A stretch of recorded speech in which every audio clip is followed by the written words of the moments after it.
If you leave them, they die. If you help them, you might die too. So what's it going to be, Evelyn? That was the only question that mattered on the worst night of her life. She was 70 years old. She was alone. And at the bottom of a ravine in the frozen Montana mountains, three men wearing Hell's Angels patches were bleeding out in the dark. Every instinct told her to run. Every memory told her to stay. Any further, if stories like this move you, please subscribe. A comment telling me what city you're watching from. And let's see just how far this story can travel. The night started the way most dangerous nights do, quietly. No warning, no sign. Just the ordinary silence of a Montana evening, doing what Montana evenings always did in January, sitting heavy and cold and indifferent on the shoulders of everything living beneath it. Evelyn Parker had lived alone on the Parker family ranch for 22 years. Before that, she'd shared it with her husband, Thomas, passed from a heart attack that took him faster than either of them could say goodbye. Before that, she'd shared it with her son, Daniel, who left for the city the year after his father died and called her every Sunday without fail. All of that before the ranch, before Thomas, before Montana became the only world she knew. She had been someone else entirely. Nobody in Deerfield, Montana knew that. To them, she was just Evelyn, the pie lady, the woman who brought casseroles to sick neighbors and waved from her porch when the school bus went past. 70 years old, silver-haired, soft-spoken, and completely unremarkable in every way, that people use that word when they mean it as a compliment. She was fine with that. She had chosen unremarkable on purpose. That night, she'd gone to bed at 9:30 like she always did. Her old shepherd dog, Biscuit, rolled at the foot of the mattress, the wind pressing against the windows in long, low complaints. She'd read 3 pages of a Louis L'Amour novel, set it on the nightstand face down, and closed her eyes. She was asleep by 9:45. She was awake again by 11:18. Not because of the storm, though. The storm was real, and it was bad. A brutal mountain front that had been building since Tuesday and finally broke open over the ridge like something that had been waiting to happen. Not because of Biscuit, though. The dog was standing at the foot of the bed with his ears flat against his skull, which she'd learned over 12 years meant something was wrong. She was awake because of the sound. It wasn't loud. That was the thing. If it had been loud, she might have dismissed it as a branch down or a fence post giving way to the ice. Loud sounds in a Montana winter were common and explainable and belonged to the ordinary world. This sound was different. It was deep. It was wrong. It came up through the floor of the farmhouse, the way certain sounds do when something large and violent has happened close to the earth. Not an echo, but a reverberation. Army of force. Evelyn sat up. "What is it, boy?" she said quietly. Biscuit didn't answer. He just kept staring at the wall that faced the eastern slope. She got up without turning on a light. She crossed to the window in her wool socks and her flannel nightgown, and she looked out at the darkness where the ranch met the tree line, and the tree line met the ravine that ran along the eastern property edge. Like a scar, the mountain had never bothered to heal. She couldn't see anything, but she could feel it. 5 years of emergency medicine had given her something that couldn't be taught in any classroom and couldn't be unlearned. No matter how many quiet Montana evenings tried to soften it out of her. Specific kind of knowing, not intuition exactly, more like a calibration. Her nervous system had been trained by thousands of hours in trauma bays and ambulance ramps and hospital corridors to recognize the particular frequency of a situation where someone was running out of time. She felt that frequency now, coming from the ravine. It's all right, she said. To no one in particular, or maybe to herself, or maybe to the memory of every patient she'd ever had who needed someone to say all right before everything else. Right. She got dressed. Underlayer, she was, wool sweater, heavy canvas work pants, husband's old Carhartt jacket that still smelled faintly of him if she pressed her face into the collar on the right kind of night. Boots, headlamp, her flashlight, the big one, the industrial mag light that Thomas had bought in 1987, and that still worked perfectly because Thomas Parker had believed in buying things that lasted. She went to the mudroom and pulled her rescue kit from the lower shelf. It was an old trauma bag, military surplus canvas, the kind that hadn't been manufactured in 30 years. She'd packed and repacked it every 6 months since she moved to the ranch, out of habit, out of the same professional compulsion that made retired surgeons keep their hands clean and retired pilots scan the sky. Inside, pressure bandages, hemostatic gauze, trauma shears, an emergency blanket, a cervical collar, an ample kit she'd sourced through channels she'd never fully explained to anyone, and a small bottle of morphine sulfate that she kept for the kind of emergencies that happened in places where an ambulance was 45 minutes away and a man was screaming. She slung the bag over her shoulder. She opened the back door. The cold hit her like a wall. Not like a cold wall, like an actual physical force, the kind of January mountain air that doesn't gradually surround you but rather strikes you, penetrates you, finds you immediately, and without courtesy, that you are a biological organism made mostly of water and that water freezes. The temperature had dropped to 11 degrees Fahrenheit. The wind was coming off the ridge in hard, irregular gusts that threw ice crystals sideways. Evelyn Parker walked out into it without breaking stride. The property between the farmhouse and the eastern ravine was roughly 400 yards of rough pasture land, frozen solid in January, the grass stiff and crackling underfoot. She moved with her headlamp, cutting a yellow cone through the dark, and her flashlight held wide to give herself peripheral vision. And she moved fast because the feeling in her chest had not diminished. It had grown stronger the moment she stepped outside, the way a radio signal sharpens as you approach the source. She heard it before she saw it, a sound she knew with the intimacy of old grief. Not crying, not calling for help, sounding that specific, low, involuntary, animal sound that human beings make when they are in serious pain, and the shock has begun to wear off and nud. The body is running out of the biochemical resources it uses to protect the mind from what's happening to it. She'd heard that sound hundreds of times in her career. She had never gotten used to it, and she never wanted to, because the day you got used to it was the day you stopped being the kind of nurse who could actually help. She reached the edge of the ravine and looked down. Single frozen moment, Evelyn Parker's breath stopped completely. Any motorcycles, what was left of them, scattered across the floor of the ravine in a spread of destroyed metal that told the story of enormous speed and catastrophic loss of control.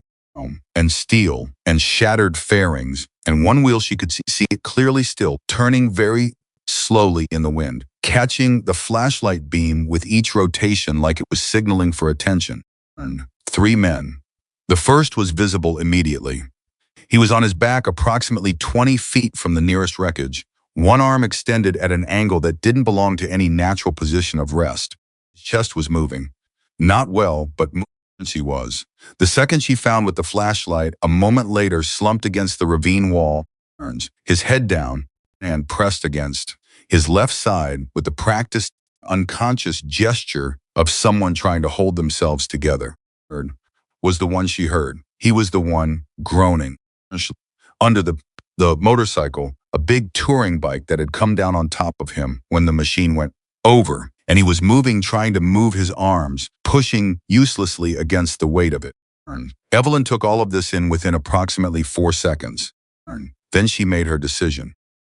She had been told, in her nursing training, in her life in general, and by the specific culture of the American West that surrounded her, that a 70-year-old woman alone in the mountains at night who came across something like this had one correct response: go back to the house and call 911 and lock the door and wait. She had also seen, in 35 years of emergency medicine, what happened to people when someone with the ability to help them chose the distance of safety over the proximity of action. She had held the hands of people who died because help arrived 8 minutes too late. She had intubated people in parking lots because the alternative was watching them suffocate.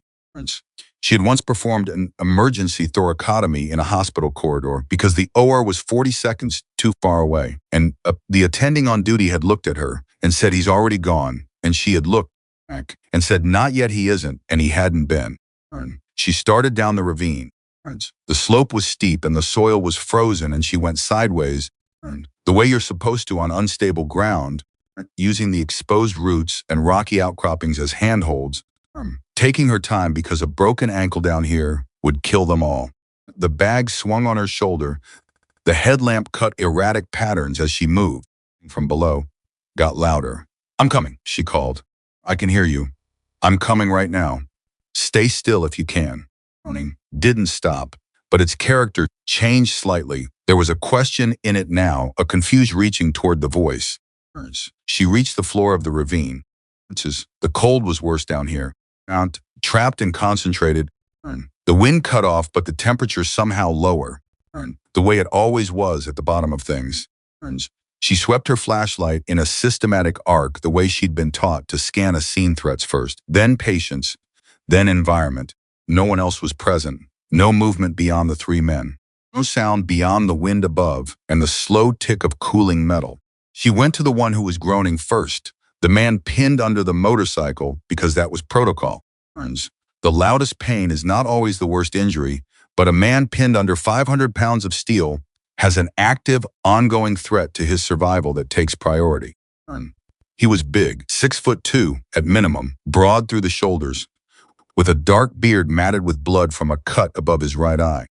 His jacket was heavy black leather, and across the back of it, in the beam of her headlamp, she saw the symbol. Death's head, the words, Hell's Angels. Evelyn Parker looked at that patch for exactly 1 second. Then she set her bag down, crouched beside him, and put 2 fingers against the side of his throat. Thready, but present. "Hey," she said. "Hey, look at me." His eyes opened. Brown, bloodshot, wide with pain, and something that looked almost like fear, because this was not a man who looked like he frightened easily. He started. "My name is Evelyn," she said. "I'm a nurse. I'm going to help you. But I need you to stop moving right now because you may have a spinal injury, and if you keep struggling, you could make it worse. Do you understand me?" He stared at her. The fear shifted into something she couldn't immediately name. He said, "I'm a nurse," she said again firmly, "and I'm the only one here. So I need you to work with me or this is going to be a very short conversation. What's your name?" A pause, long enough that she thought he might have lost consciousness again. "Okay, Victor, I'm going to assess the other 2 men, and then I'm going to come back to you. The bike on your leg, can you feel your foot?" Another pause. She saw him trying. "Yeah," he said. "Yeah, I can feel it." "That's good. Don't move." She stood and moved to the second man, the one slumped against the ravine wall with his hand against his side. He was younger, late 20s maybe. Dark hair, pale face, paler than it should have been, even accounting for the cold. His hand was still pressed to his left side, and when she gently moved it and shined her light, she saw the bruising spreading across his ribs, deep, dark, and she pressed 2 fingers lightly against the lower intercostal space and felt the absence where there should have been movement. Collapsed lung. Partial, from the way he was still breathing, but partial could become complete in an hour or in 10 minutes depending on things she couldn't control from the bottom of a ravine. She reached into her bag. Needle decompression was an option, but she wanted to hold it as a last resort. Moving him to thumb files was the priority, and the movement itself would be a risk either way. "Hey," she said, "what's your name?" He opened his eyes. They were green, she noticed, absurdly bright green, the kind of eyes that probably stopped rooms in better circumstances. Now they were glassy with pain and cold. "Cole," he whispered. "Cole, I'm Evelyn. I'm a retired trauma nurse, and I'm going to take care of you, but I need to check your buddy first. You with me?" A faint nod. She moved to the first man she'd spotted, the one on his back with the extended arm. She approached carefully, tracking everything, his rate of respiration, the color visible on his face and neck, the stillness that was either shock or something worse. He was conscious, just barely. His eyes were open and tracking the movement of her headlamp, which was a good sign. His lips were moving slightly, which was another. She knelt and took his wrist, found his pulse, and felt her jaw tighten. This one was the worst. Fast pulse, weak pulse, the specific pattern that 35 years of emergency nursing identified without ceremony as internal bleeding. Not from anything visible, from something deep, something structural, something that the blunt force of a motorcycle crash at high speed does to organs that aren't designed to absorb that kind of energy. What's your name? She said. Jax, he said.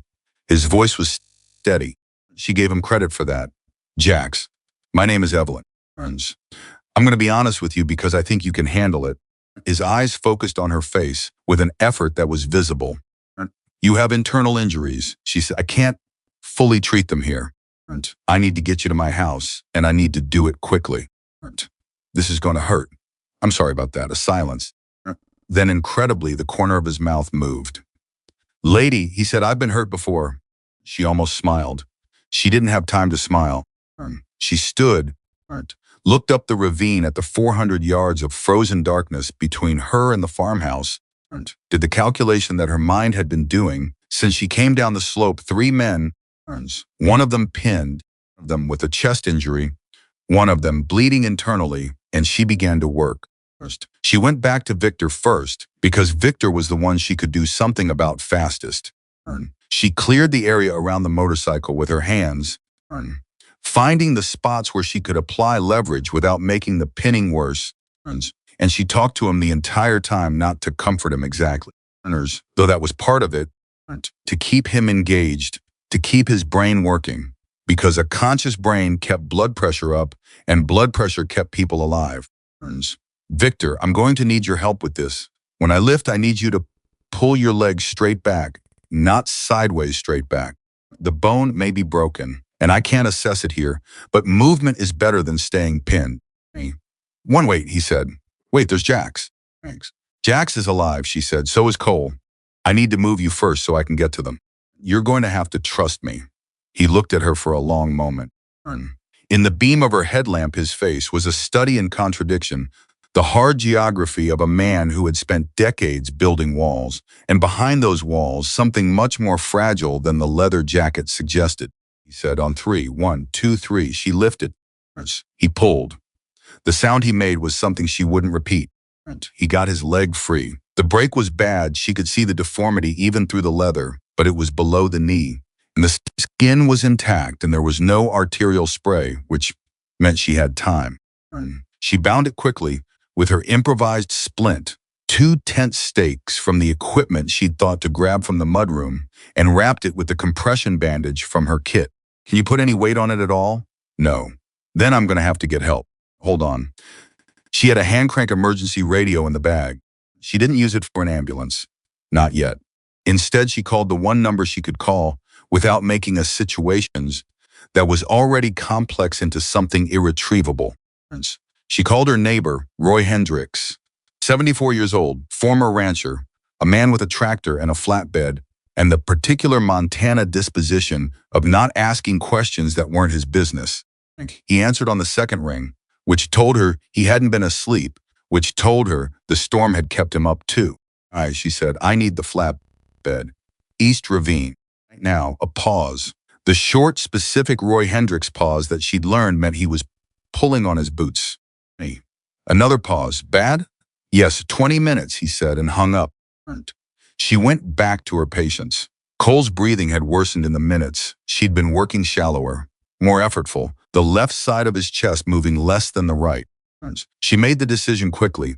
From her kit, performed the decompression with hands that did not shake at all, not because she wasn't afraid, because she had trained herself so completely out of shaking in moments of crisis that it had become a kind of muscle memory, the steadiness of someone who had learned that her hands mattered more than her fear. Arnold gasped, then exhaled, then breathed again better. This time, fuller, the bilateral movement returning. He looked up at her with those green eyes and said, What did you just do? Gave your lung room to work, she said. How's that feel? Better, he said, and seemed genuinely surprised. Yeah, good. Lie still. She moved back to Jax. He was still conscious, still tracking. She checked his pulse again. Still too fast, still too peaky. unmistakable arithmetic of a body losing the argument it was having with itself. Talk to me, she said, pulling the emergency blanket from her bag and spreading it over him. Tell me something. Keeps you alert. What do you want me to tell you?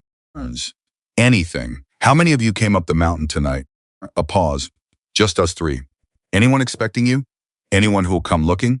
His eyes shifted, just slightly, just for a fraction of a second. Spent 35 years reading faces, and she caught it, he said. She filed that away and didn't push. Yet. Okay, Jax, here's what's going to happen. My neighbor is bringing a truck. We're going to get all three of you to my farmhouse. I have supplies there. I'm going to do everything I can. I need you to stay awake. Can you do that? He said. What do you do? In the club, what do you do? Almost smiled, road captain. How long? 8 years. You like it? He stopped, took a breath. It's the only thing I know how to do.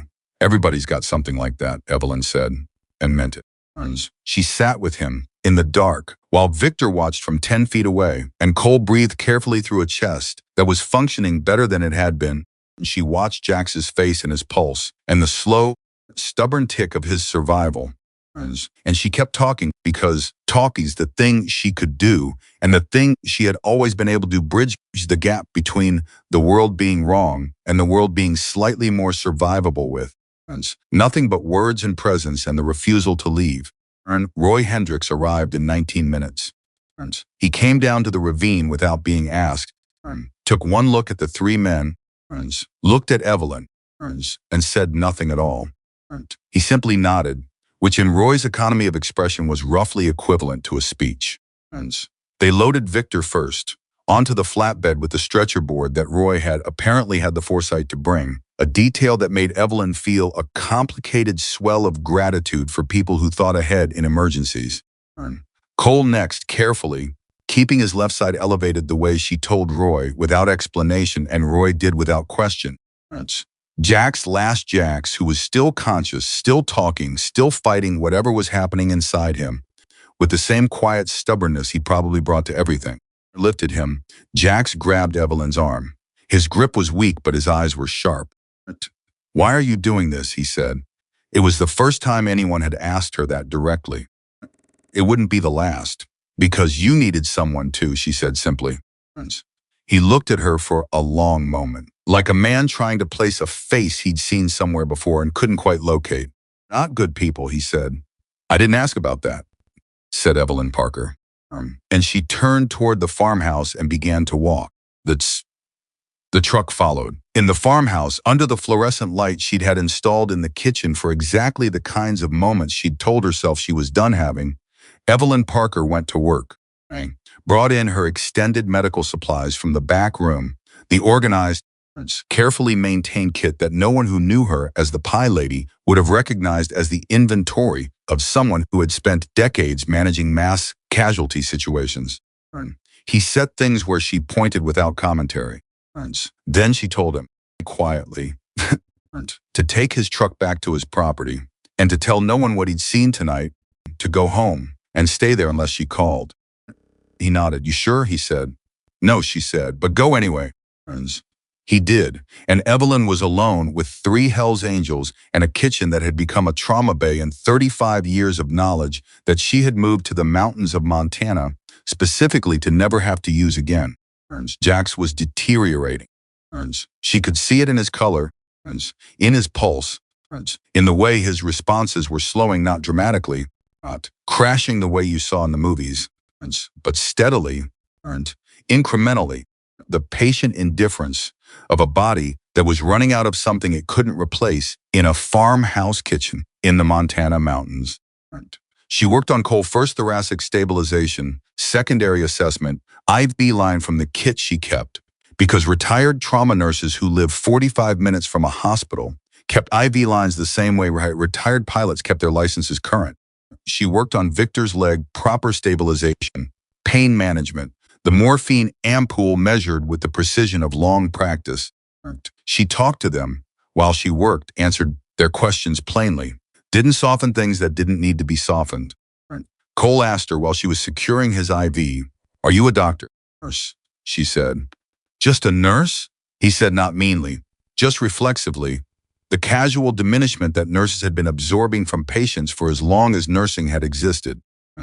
Son, Evelyn said, without looking up from what she was doing, in 35 years of emergency medicine, has kept more people alive than doctors did. We just didn't get the credit. Now hold still. He held still. Victor, from across the room, made a sound that might have been a laugh. The night wore on. Outside, the storm continued. The wind drove ice against the windows with an irregular rhythm that would have been terrifying in other circumstances. And in these circumstances was simply background, one more thing happening in a night full of things happening. At 2 in the morning, with Cole stabilized and Victor medicated and Jax, the road captain, Jax with the weak pulse and the internal bleeding and the quiet stubbornness still fighting, Evelyn sat on the stool beside him and took his pulse again and thought very carefully about what she was going to do next. She could call emergency services. She should call emergency services. What she was doing, what she had already done, was operating at the absolute outer edge of what a retired nurse with no active license could legally perform in the state of Montana, and calling it now would be the right thing to do medically, the thing she'd spent her whole career caring about most. But she looked at the weapons she'd found in the saddlebags, the things Roy had quietly set on the kitchen counter without comment, and she thought about 3 names and 3 leather jackets and 3 men who had looked at her with those specific eyes that people get when they've learned the hard way that the world catches you falling and lets you hit. She thought about what would happen when the ambulance arrived. She thought about Jax trying to explain himself from a stretcher. She picked up her phone, set it down, picked it up again, said Jax. She looked at him. His eyes were open, bigger than they should have been for a man in his condition. Or maybe that was another thing she knew about people, that sometimes crisis burned bright before it burned out. You need more than I can give you here, she said. I know, he said. You could die. I know that too, he said. She was. A silence between them that was not comfortable but was honest, which was something she had always valued more than comfort. Give me tonight, he said. Just tonight. If I'm worse by morning, you call whoever you need to call. And if you're gone by morning, he looked at her. Then it won't matter. She held the phone for another long moment. Looked at his face, looked at the pulse in his throat still going. She said, "What? You talk to me. All night. You stay awake and you talk to me. And if you stop talking, I make the call." Deal, another one of those long Jax Miller pauses. Deal, he said. And so they talked. Jax Miller talked about the road and the machines and the particular freedom that exists only at high speed on an open highway, which is a kind of freedom Evelyn had never experienced but recognized as real. He talked about his daughter, 17, smart, wanted to study medicine, which made him laugh in a way that contained equal parts pride and grief. He talked about the accident, the black ice on the mountain curve, the way the rear wheel broke loose before any of them had a moment to react, the sound of 3 men and 3 machines going over the edge together. Evelyn talked back, because that was the deal, and because she was the kind of woman who held up her end of things. She told him about Thomas, about the ranch, about the years of quiet she'd built for herself out here. She didn't tell him about the things she was carrying. Not yet. Not that night. That part came later. But somewhere around 3 in the morning, with the storm pressing against the windows and Cole asleep in the guest room, and Victor medicated and drifting, and Jax's pulse very slowly, almost imperceptibly, she felt it beginning to stabilize. She felt something shift in the farmhouse. It wasn't medical, wasn't physiological, wasn't anything she had a clinical term for. It was the feeling of a night turning, not dramatically, not with music, just the slow, quiet pivot that happens sometimes in rooms where people are fighting their way back from something, when the balance tips by some invisible increment from worse toward less worse, and the people in the room feel it without being able to explain it. Victor felt it. He opened his eyes from a half-sleep and looked across the room at Jax and then at Evelyn, and then he said something that she would think about for a very long time afterward. "Nobody's ever done this for us before," he said. "Nobody outside the club." "What?" Evelyn said. He looked at her like the question had surprised him. Just stayed. Just stayed and didn't run. Parker looked at this man with his broken leg and his leather jacket and his Hell's Angels patch, and she felt the weight of that sentence settle in her chest the way the most important things do. But with a quiet, specific heaviness. That's a hard way to live, she said. He didn't answer. But something moved across his face, and the night kept going. Sighed. The storm didn't know or care what was happening in the farmhouse. Inside, Evelyn Parker kept watch over 3 men she had no reason to save and every reason she needed to. And the hands that had stopped shaking a long time ago held everything together, and the morning with everything it was going to bring was still hours away. Evelyn noticed when the clock crossed 4 in the morning was that Jax had stopped talking, gradually, not the slow trailing off of someone falling asleep. He simply stopped mid-sentence. He'd been telling her about a ride through the Ozarks 2 summers ago, something about the light through the trees, and the way the road curved down into a valley like a river, and then the sentence ended before it finished, and the room went quiet in the particular way that rooms go quiet when something important has changed. She was off her stool and beside him in the same motion. His pulse was there. She found it immediately, 2 fingers pressed to the side of his throat, and it was there, but it had changed. It was slower now than the dangerously fast rhythm of internal bleeding, which could mean one of 2 things, and only one of them was survivable. Jax. She put her hand on his face. Jax, open your eyes. Nothing. Jackson Miller, you made a deal with me. Open your eyes right now. His eyes opened, slow, dull at the edges in a way they hadn't been 2 hours ago. Near, he said. Barely, she said. Talk to me. Now. Ozarks, the valley. What happened in the valley? Pause that lasted too long. There was a diner, he said finally. Little place. Just appeared out of nowhere at the bottom of the hill. We hadn't planned to stop, but Cole said he could smell the bacon from the road. We stopped. And best breakfast I've ever had, he said. My whole life. Just eggs and bacon and coffee in a paper cup. Nothing special. But it was, I don't know, was exactly right. She kept her fingers on his pulse while he talked, and she felt, very slowly, the rhythm settle slightly, not recover, and he was, not strengthen, stabilize at the new level the way a wounded thing sometimes does when it decides, without consulting anyone, to keep going a little longer. Thanks, she said quietly. I need to tell you something.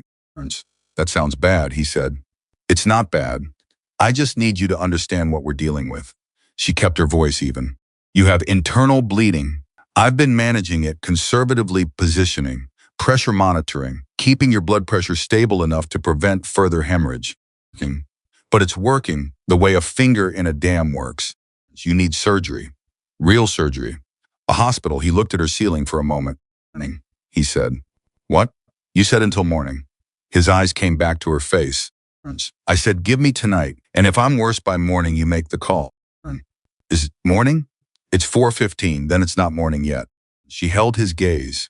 He held hers back with the particular stubbornness of a man who had built his entire life around the refusal to be told what his limits were, and she recognized that stubbornness because she had spent 35 years working alongside it in the people who survived things they shouldn't have survived, and she had learned grudgingly, frankly, that sometimes it was the stubbornness itself that kept the blood flowing and the lungs working when the clinical indicators said they shouldn't be. Fine, she said. But you keep talking. What do you want me to talk about? Your daughter, the one who wants to study medicine. Something shifted in his face, deeper than pain. Emma, he said. Tell me about Emma. And he did. And Evelyn listened and watched his pulse and kept watch over the room, where Cole was breathing steadily in the next doorway, and Victor had finally gone fully under the medication's mercy and was sleeping hard. And she thought about what she was going to do when morning actually came and what morning was going to bring with it. She didn't have to wait long to find out. At 20 minutes to 5, Victor woke up. Not gradually. He came awake the way men who've spent years sleeping in places they didn't fully trust come awake, suddenly, completely, his eyes open and sharp before the rest of him had caught up with the situation. He looked at the ceiling. He looked at his leg. He looked at Jax. He looked at Evelyn, then he looked at the window. Someone's out there, he said. Evelyn was at the window before she'd consciously decided to move. This outside was thinning at the edges, that first, almost imperceptible loosening of a Montana winter night that happened an hour before actual dawn. And in that dim pre-morning gray, she could see the east pasture. She could see the fence line. She could see the tree line where the property ended. She could see the single point of light moving through the trees. Moving carefully. A flashlight. From the movement. Maybe two. Moving toward the farmhouse. You said nobody was coming for you tonight, Evelyn said. She didn't turn from the window. Victor's silence was its own answer.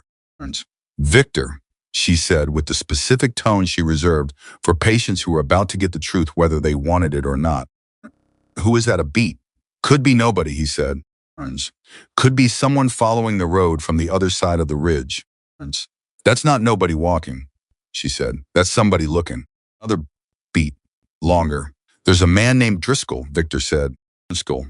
Dale Driscoll, we've had trouble with him. Him and his people. Evelyn turned from the window. What kind of trouble? The kind that doesn't get settled in court, Victor said. And the way he said it answered several questions she hadn't asked yet. She crossed the room quickly, went to the front door, checked the locked deadbolt, solid, the heavy gauge bolt that Thomas had installed when they'd had some trouble with trespassers years ago, and she'd never felt more grateful for her late husband's practicality than she did right now. She moved to the mudroom, opened the low cabinet, and took out the shotgun. Remington 870, Thomas's. She'd kept it cleaned and loaded for 22 years, not because she expected to use it, because a woman alone on 400 acres of Montana rangeland in bear country kept a loaded shotgun the same way she kept a first aid kit, because the alternative to having it was worse. She came back into the kitchen with it. Cole had woken up in the doorway. He was standing barely, one hand against the doorframe, his face tight with the effort, and he was staring at the gun with eyes that were much more alert than they'd been an hour ago. "What's happening?" he said. "Someone outside," Evelyn said. "Might be nothing. Might not be. Either way, I want you back in that room and down on the floor. If I tell you to stay down, you stay down. Understood?" Cole looked at Victor. Some wordless communication passed between them. Evelyn, Jack said from the floor. His voice was strained with the effort of projecting across the room. "Listen to me. If it's Driscoll's people, they didn't come here for you. They came for us. You could walk out the front door right now and tell them we're here, and they'd leave you alone." She looked at him. "And what would they do to you?" He didn't answer. "That's what I thought," she said. "You don't owe us anything," Jack said. "You already saved our lives tonight." Afterwards, Jax, she said his name the way she said the names of patients who were about to argue themselves into something that was going to hurt them. "I'm a retired trauma nurse. Do you know what the #1 cause of death in trauma is after the injury itself?" "What?" "Abandonment," she said. "People who survive the thing that should have killed them and then die because whoever was with them decided the situation was too complicated to stay in." She looked at him steadily. "I don't do that." The flashlight outside had stopped moving. Victor said very quietly, "There's more than one of them." She went back to the window. He was right. She could see it now, 2 lights, then 3, spread out along the fence line, moving slowly, deliberately, the way a search pattern moves when people are covering ground systematically. She counted. 3 lights minimum, possibly 4.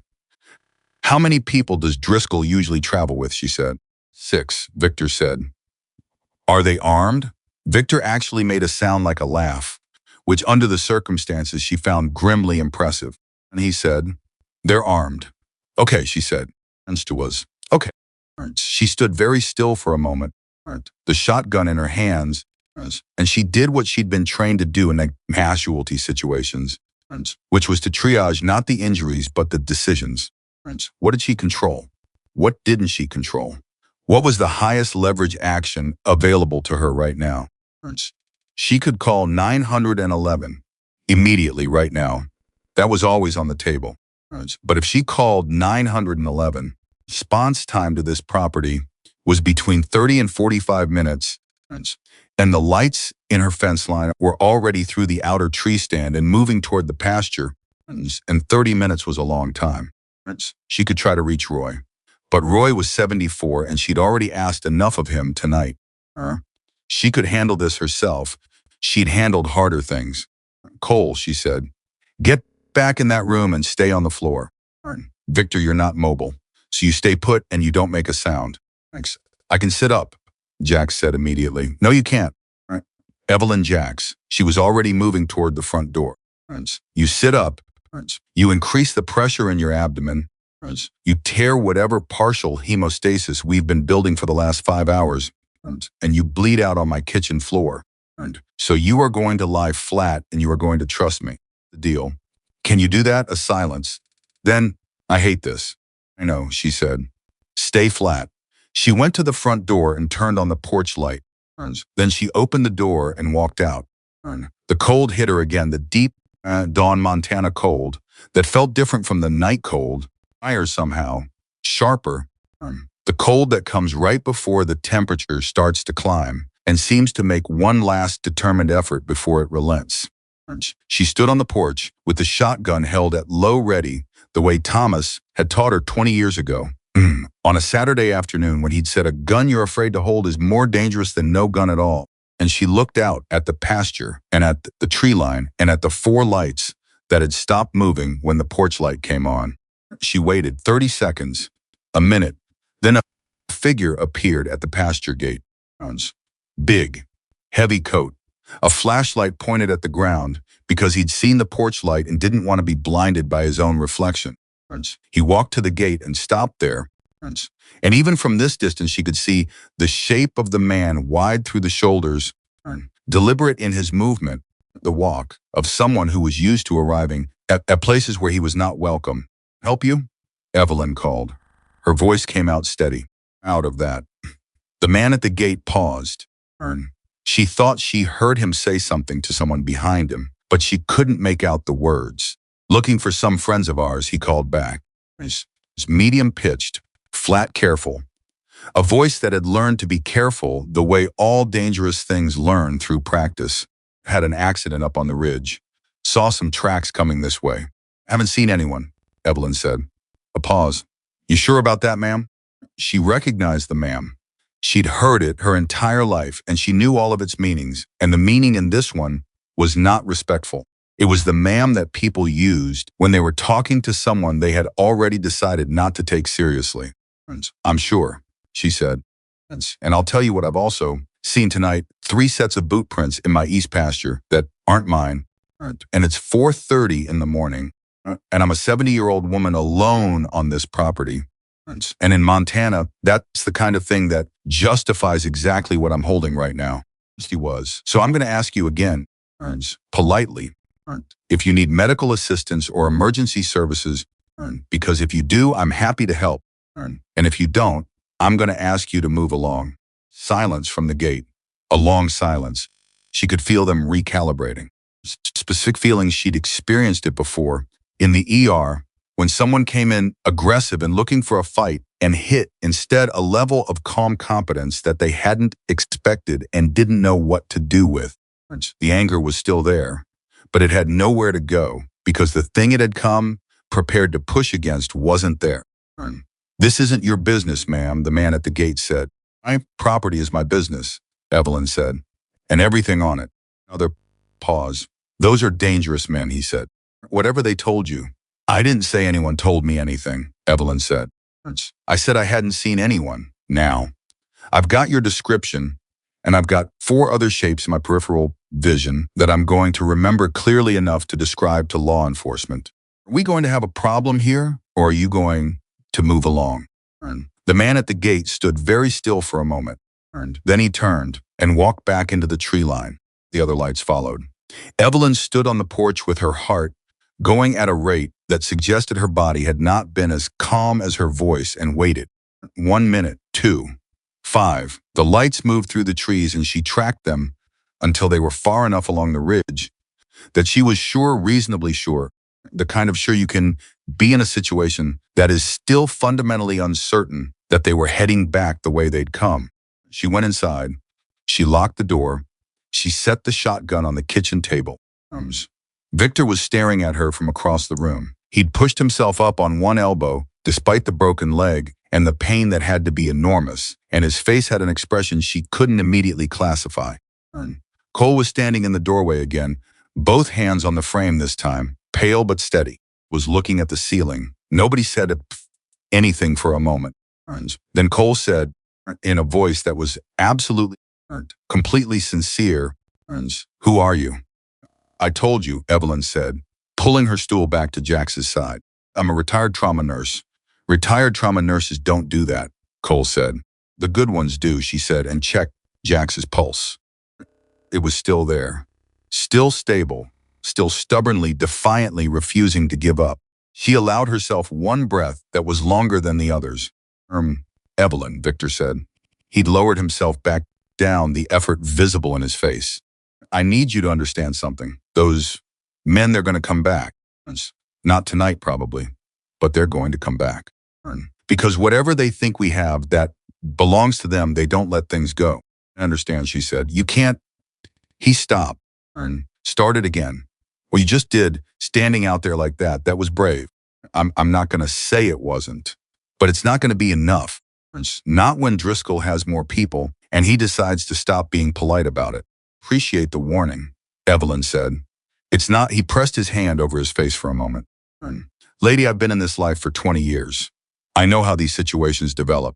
The coffee was. "And I'm telling you that you have put yourself in the middle of something that you cannot protect yourself from on your own." She looked at him. "Victor," she said quietly, "I just kept 3 dying men alive through a Montana blizzard with a 35-year-old trauma kit, a box of supplies I bought at a farm supply store, and a morphine ampule that expired in 2019. I then walked out onto my front porch and sent 4 armed men back down a mountain with a 12-gauge and a tone of voice." She paused. "Not saying I can handle anything, but I think I've earned the right to decide what I can and can't handle." Victor looked at her for a long moment. "You're not normal," he said. "I've been told that," she said, and turned back to Jack, who was smiling, just barely, just at the corners. Unmistakably. "What?" she said. He said, "Max, it's just." He stopped. The smile faded into something more complex. "In 20-some years, I've never seen anyone stand up for us like that. Someone like Driscoll, without being one of us, without having anything to gain." He paused. "It's strange. Strange bad or strange good?" "Strange real," he said. "Strange. Strange like something that doesn't happen often enough." She took his wrist, his pulse, counting the beats with her fingers in the silence. "Max," she said, "tell me about your daughter again." And he did. And the night crept toward morning.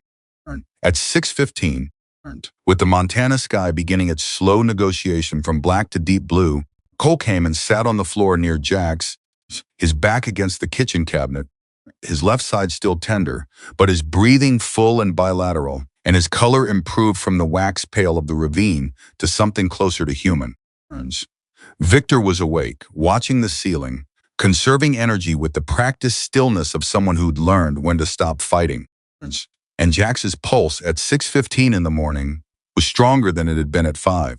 Not strong, not good, by any medical measure that would satisfy a physician, but stronger, which was a word that contained inside it the word more, and more was the word Evelyn had been waiting all night to use. She didn't let herself feel it fully yet. Hope was a thing she'd learned to handle carefully, like a patient coming out of sepsis who looks better for an hour before they crash. You didn't trust the look, you trusted the numbers. But the numbers were moving in the right direction, and she was going to accept that for exactly what it was and not a single thing more. She said, "Here's what happens now." All 3 of them looked at her. "Needs a hospital. Not in 2 hours, not when it's convenient, but today. I'm going to make the call at 7 o'clock, which is when the county medical line opens, and I can get the right people on the phone rather than a dispatcher who's going to send a cruiser." She looked at Jax. "You told me give you till morning." "It's morning." Jax looked at her for a moment. Then he looked at Victor. Then at Cole. Something passed between the three of them, not words, not even exactly a look. Something older than either of those things. Okay, Jack said. She almost asked him to repeat it because it came that easily, without negotiation, without the argument she'd been preparing for since midnight. She said, but Evelyn. His hand moved, not reaching for her, just moving. The gesture of a man who had more to say and needed to find the words for it. It's what you did tonight, what you did for us. I need you to understand something. Owe me anything, she said. I know I don't, he said. That's the point. You didn't do this because we owed you anything. You didn't do it because you wanted anything. You just did it. He stopped. Do you know how rare that is? In our world, in any world? She looked at him. She thought about 35 years of emergency rooms and the faces of people who came through them, the ones who came in alone, the ones who came in with families, the ones who came in with nothing but their own damaged bodies and the hope that someone on the other side of the doors would find it worth the effort. She thought about her son, Daniel, and a story she hadn't told anyone in a very long time. He said, I know exactly how rare it is. A pause. Then why? Cole said. It came out almost involuntarily, the question of a young man trying to reconcile something he was seeing with everything he'd been taught to believe about how the world worked. Us. You didn't know us. You still don't know us, not really. We're not the kind of people that strangers risk themselves for.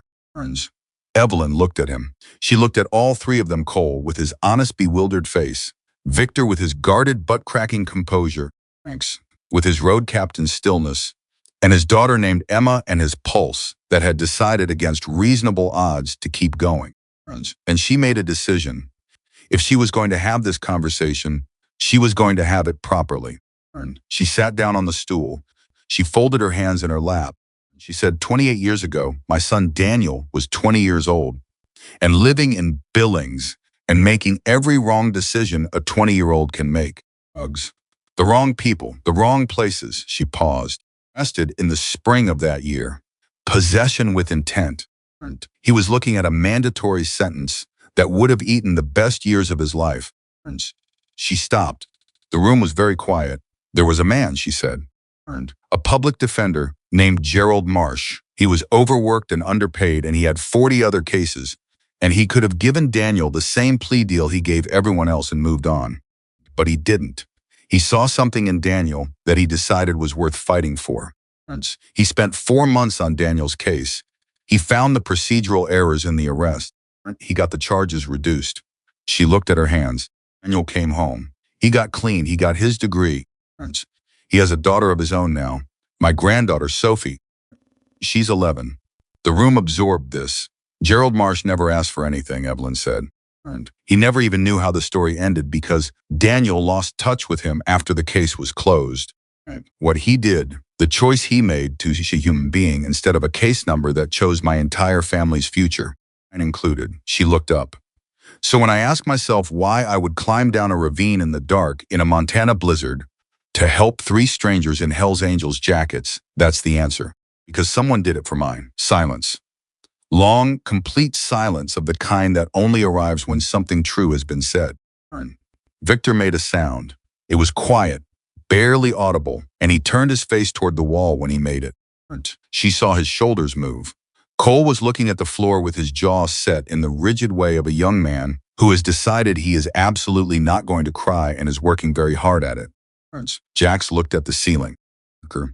Mrs. Parker, he said, and the use of her surname, a man who'd been calling her Evelyn for 7 hours, meant something she felt more than understood. I want you to know something. What? The man who saved your son, he said slowly.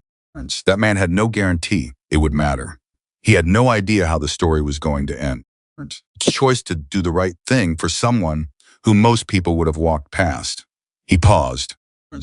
What you did tonight is the same thing, exactly the same thing. She didn't answer. There wasn't anything to say to that. At 6:53, Evelyn picked up the phone. At 7:04, she'd spoken to Dr. Patricia Haynes at the county medical line, a woman she'd crossed paths with years ago in a conference in Great Falls, and who listened to Evelyn's clinical description of Jax's condition without interruption or disbelief, because that was the kind of doctor Patricia Haynes was, and arrangements were being made. The helicopter would arrive in 40 minutes. It was a long 40 minutes. Knew what the helicopter meant. He'd known since 6:15. He didn't argue. He didn't push back. He lay flat on Evelyn's kitchen floor and breathed and kept his blood pressure as stable as a person can keep their blood pressure by sheer force of will. And when the sound of rotors finally cut through the morning air, he turned his head and looked at Evelyn. He said, "Hey yourself," she said. "What happens now with the police, with Driscoll, with all of it?" "One thing at a time," she said. "Evelyn," his voice was very serious. "You stood between us and those men last night. Driscoll is going to know that." "Jax." She put her hand on his arm. "I have been handling difficult men since 1978. You focus on staying alive. Let me handle my property." The sound of rotors was getting louder. "Not going to forget this," he said. "You don't have to remember it," she said. "Just get better." He looked at her. Something moved across his face, all the walls at once, briefly, completely, and she saw underneath them the same things she'd been seeing all night, who had spent a very long time navigating a world that had decided he didn't deserve the kind of help she'd just given him. "Why are people like you so rare?" he said. Came out genuinely, with no bitterness, just the honest bewilderment of a man encountering a thing he couldn't categorize. Looked at this biker, this road captain, with the stubborn pulse, and the daughter who wanted to study medicine, and the hard life worn openly on his jacket, and she said the truest thing she knew. "Not," she said. "People just stopped looking for us." The rotors were right above the field now. The morning light was full and cold and clear. Cole and Victor were watching from inside the farmhouse, Cole through the window, Victor sitting upright against Evelyn's explicit instructions, because Victor was the kind of man who wasn't going to watch someone carry his brother without at least being vertical for it. And Evelyn Parker stood in the field with the wind from the rotors flattening the frosted grass around her feet, and she watched the paramedics come down the ramp, and she gave them the full clinical handoff, stable internal hemorrhage, GCS 14, and blood pressure trend, and interventions performed, timeline of events in the precise, professional voice of someone who had done this 1,000 times and who would never, not in any version of this moment, taken for a 70-year-old woman from nowhere who baked pies for neighbors. Jax was loaded. The helicopter lifted, and she stood there and watched it go, one hand raised slightly against the wind until it cleared the ridge and disappeared into the blue Montana morning. Behind her, the farmhouse. Inside it, 2 injured bikers and a kitchen full of evidence of the longest night she'd had in 20 years. Ahead of her, the ridge. And somewhere on the other side of it, Dale Driscoll. And something else she didn't know yet. Something that was already on its way. The helicopter was gone, and the field was quiet. And Evelyn stood there for a moment, longer than she needed to, just breathing, letting the silence of the Montana morning press against her, the way silence does after something very loud has ended. Then she turned around and went back inside, because there was still work to do. Victor was exactly where she'd told him not to be, sitting upright against the kitchen wall, his broken leg extended in front of him, his jaw set with the specific expression of a man who had decided that pain was negotiable and dignity was not. Cole was in the doorway between the kitchen and the guest room, still pale, still careful with his breathing, standing on his own 2 feet with his arms crossed and his green eyes tracking her the moment she came through the door. She looked at both of them. "Jax is in the right hands now," she said, "which means my job for the next hour is the 2 of you." Cole back in the room, sitting up, not lying down because that's better for your lung right now. "Victor, I need to get a proper look at that leg in daylight." Neither of you argue with me. Neither of them argued. That, more than anything that had happened in the last 7 hours, told her how much the night had changed things. She worked on Victor's leg first because it was the more immediate structural problem. It was what she'd suspected, a mid-shaft tibial fracture, clean rather than comminuted from what she could assess, without imaging, the kind of break that would need surgical fixation eventually, but that could be managed conservatively in the short term if it was properly immobilized. She built a real splint this time, proper rigid material from the supplies she kept in the back room, and she repatted and rewrapped it while Victor sat with his back straight and his hands flat on the floor and his face doing the extraordinary work of expressing absolutely nothing. Make noise, she told him. I've heard everything. Fine, he said. Victor, I've been in this profession for 35 years. Patient says I'm fine in that voice. They're not fine. A beat. It hurts, he said, as if the words were being extracted from him against his will. I know it does, she said. I'm sorry. I'm working as fast as I can. He looked at her. She worked. She could feel it. Not not suspicious exactly, but the steady regard of someone trying to solve a problem they didn't have the right equation for yet. He'd been looking at her that way since the ravine, and she'd let him look because she understood the impulse. She was a thing that didn't fit anywhere he'd been taught to put things. The man at the gate last night, Victor said, Driscoll's lieutenant. His name is Reeves, Randy Reeves. He's been with Driscoll for 12 years, and he does things that Driscoll wants done without being asked twice. Evelyn didn't look up from the splint. And you're telling me this because he saw your face, Victor said. And he's going to tell Driscoll what he saw. And Driscoll is going to know that you made a choice. I did make a choice, she said. Evelyn. His voice dropped. Careful flatness of a man being honest about something he'd rather not be honest about. Driscoll doesn't separate people from their choices. He doesn't think she's a 70-year-old woman. She didn't know what she was getting into. He thinks she got in the way, and getting in the way has a consequence. That's how he operates. She tied off the last wrap on the splint. Then she sat back on her heels and looked at Victor directly. How long have you been trying to warn me? She said. He blinked. Since about 2 this morning, she said. Every time you brought up Driscoll, every time you circled back to it, you were warning me. He looked at the floor. The guarded expression cracked just slightly, the way a wall cracks when the foundation shifts, not collapsing, but showing the line of stress. Because you didn't leave us in the ravine, he said. People would have.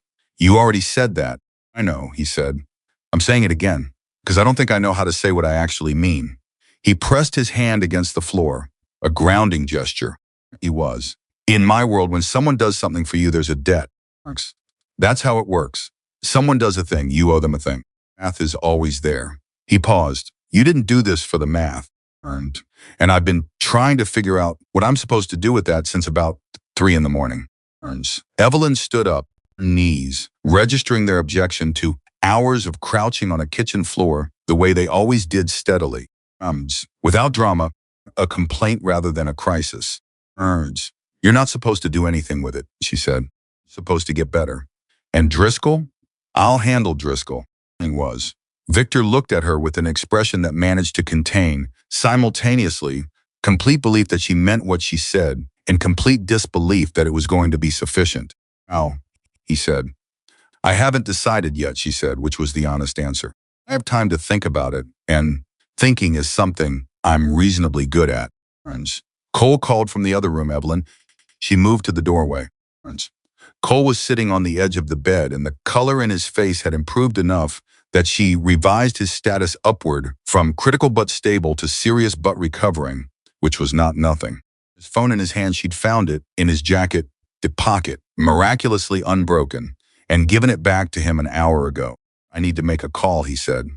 Okay, she said. I need to call the chapter, he said. They don't know what happened. They're going to be wondering where we are. And if they start coming up the mountain, looking, he didn't finish that sentence, but he didn't need to. If the chapter started coming up the mountain, looking for 3 missing members and ran into Driscoll's people on the way, the situation that Evelyn was trying to manage quietly would stop being quiet very quickly. Make the call, she said. He looked at her like he'd expected an argument. Are you sure? Cole, do I seem like a person who says things she doesn't mean? No, he said. No, you really don't. He made the call. She didn't listen deliberately, but the kitchen was small, and her hearing was still good, and she caught fragments while she cleaned and repacked her supplies. Heard Cole say we're alive. She heard him say Jax is in the air, headed to county medical. She heard him say, in a voice that had something complicated in it, there was a woman. And then a pause, and then quieter. Yeah. No, I know. I know how it sounds. Just trust me. He came back to the doorway when he'd finished. Someone's coming, he said. Not the whole chapter. Just a few of the senior members. They want to get us out safely, and they want to meet you. They want to make sure I'm not a threat, Evelyn said without looking up. Cole said, basically. That's fair, she said. Couple hours. She nodded. She kept working. And she thought about what a couple of hours meant and what she needed to do with them and whether she should eat something because she'd been awake for 22 hours. And she had the clinical awareness that she was running on adrenaline and old habit and that neither of those was infinite. She made coffee. She made eggs. She put a plate on the floor near Victor and told him to eat because his body needed fuel to knit bone, and he looked at the plate like she'd performed a minor miracle and ate without a word.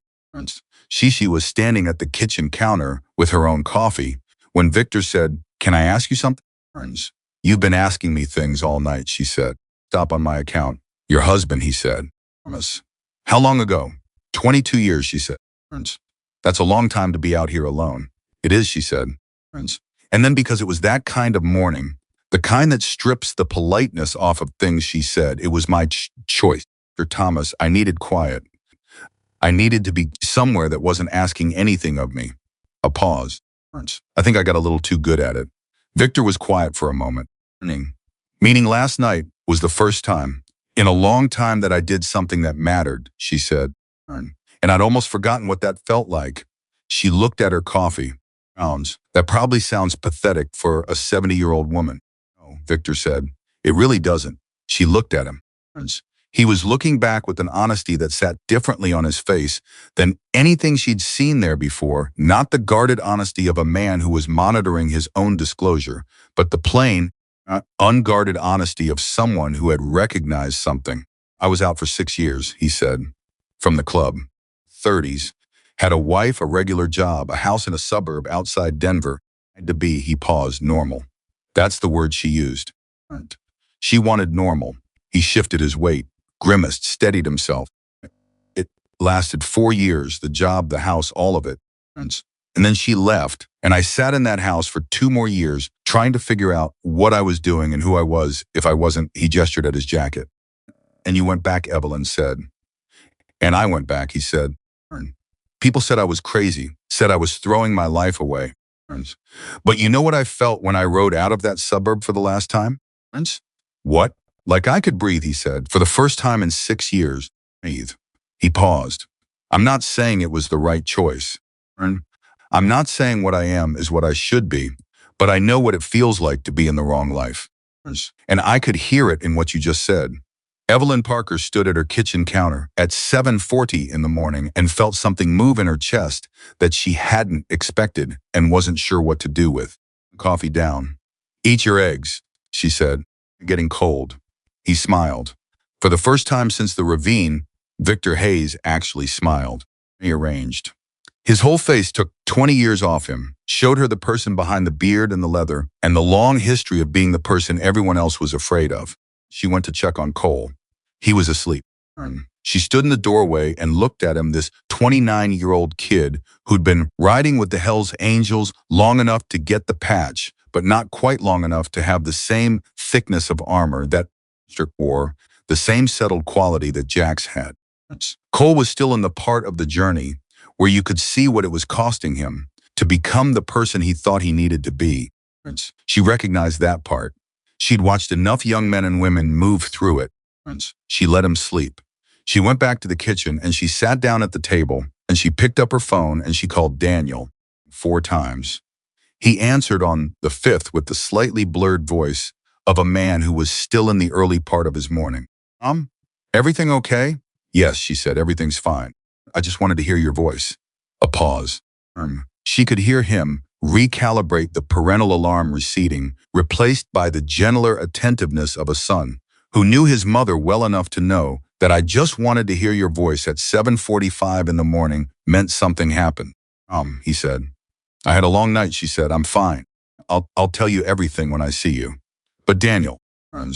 Yeah? You remember what I've told you about Gerald Marsh, the public defender? Longer pause. Of course I do, he said. His voice had changed. What he did for you, the choice he made. I've been thinking about it all night. It really was. About why good things happen when someone refuses to look away from a person just because they're inconvenient or complicated or outside the categories that the rest of the world has decided are worth helping. She heard him breathing. Mom, what did you do? I'll tell you when I see you, she said again. I wanted to say that I think I understand Gerald Marsh better now than I ever did. I think I finally understand what it must have felt like to make that choice. She heard Daniel exhale, something complex in that exhale, love and worry, and the particular emotion of children who watch their parents become real human beings to them. Are you sure you're okay? He said. I'm better than okay, she said. And she meant it.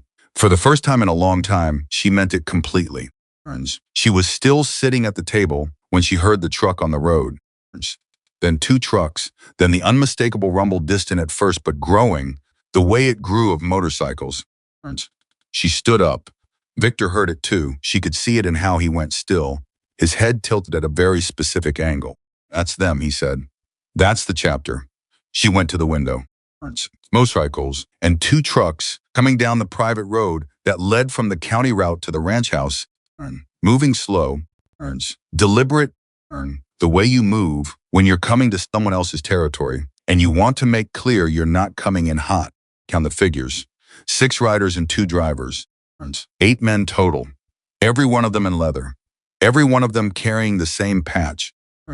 She picked up the shotgun from the kitchen table, looked at it and set it back down. She went to the front door and opened it and walked out onto the porch. Motorcycles stopped in the yard. The trucks stopped behind them. A moment nobody moved, which she understood was its own kind of communication. We see you. Not going to rush this. Everyone take a breath. Means the man who got off the lead motorcycle was not what she'd expected, though she hadn't been entirely sure what she was expecting. Perhaps 55. Medium height, gray at the temples, close crop. He walked toward the porch the way senior people walked in every institution she'd ever been part of: medicine, the military, any structure built on hierarchy and trust, which was to say he walked like someone who was used to rooms changing when he entered them, but who had learned not to use that as an opening move. He stopped at the base of the porch steps. Mrs. Parker, he said. It's me, she said. He looked at her for a long moment. The kind of look that was an assessment, though not an unfriendly one. She looked back with the same equanimity. I'm Frank Calhoun, he said. I'm the chapter president. Victor called and told me what happened last night. A pause. All of it. Okay, she said. I want you to know, he said carefully, that what you did, what you chose to do, is not something any of us take lightly. And I want to make sure you're safe. She studied his face. What she found there was more complicated than she'd anticipated. The expected authority. Yes, the expected wariness. Also, something that looked like genuine concern, and something that looked beneath the carefully maintained surface of a man who managed his expressions the way experienced leaders do, like something close to awe. She said, I'll put more coffee on. He blinked. She thought that might be the first time anyone had surprised Frank Calhoun in a while. You, she added, 2 of your people outside in case we need anything. Just wait by the bikes. He looked at her for another beat. He said, inside, Frank Calhoun saw Victor, and Victor saw Frank.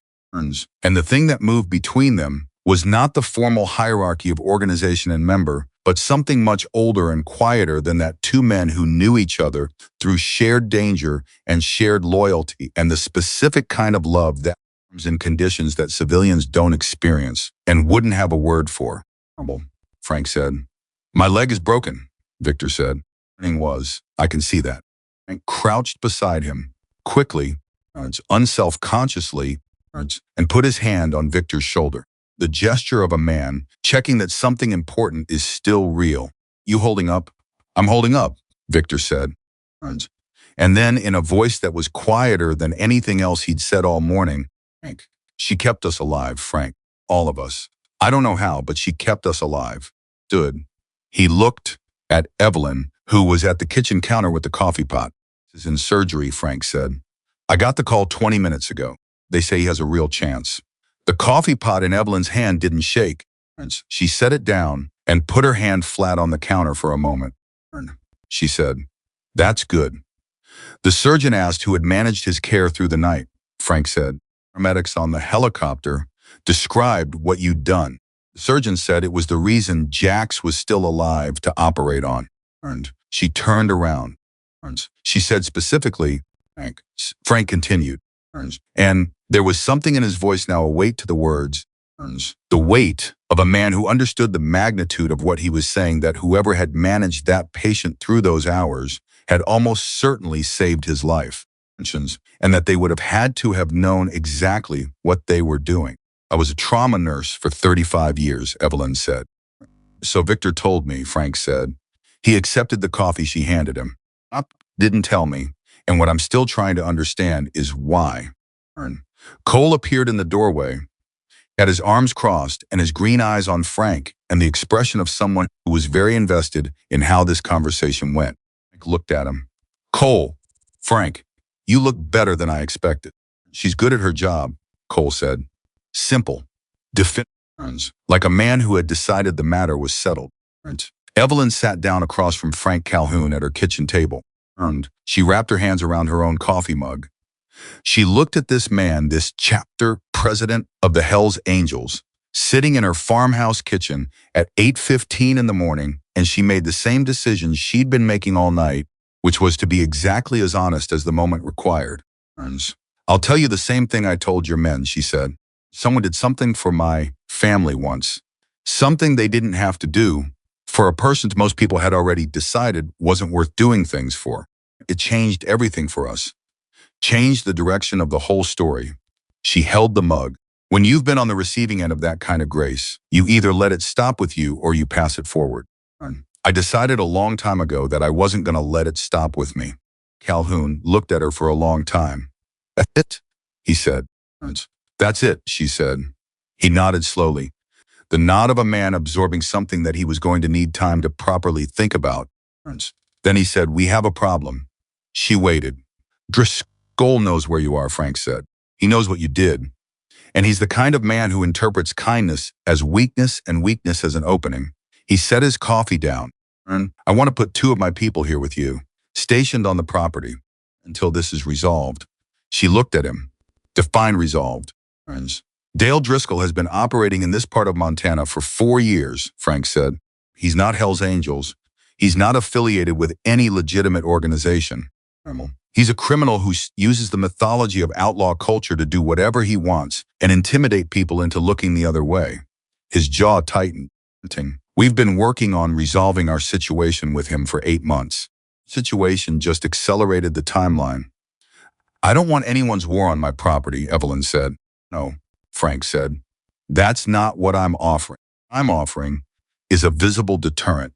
People who can be here, be seen to be here, and communicate clearly to Driscoll that anything that happens to you happens to him." She looked at him. Then she looked at Victor. Victor met her look with one that said very clearly, "Without words, he's telling you the truth, and this is the right call." "How long?" she said. "Until we know Driscoll has moved on from this," Frank said. "Could be days. Could be a few weeks." She thought about Roy Hendricks, who was still sitting on his property, not knowing whether to be worried. She thought about Daniel, who was probably staring at his phone right now, trying to decide if he should drive up from Missoula. She thought about her chickens, who needed to be fed, and her fences, which had taken damage in the storm, and the ordinary machinery of her life that had been sitting idle while the night happened.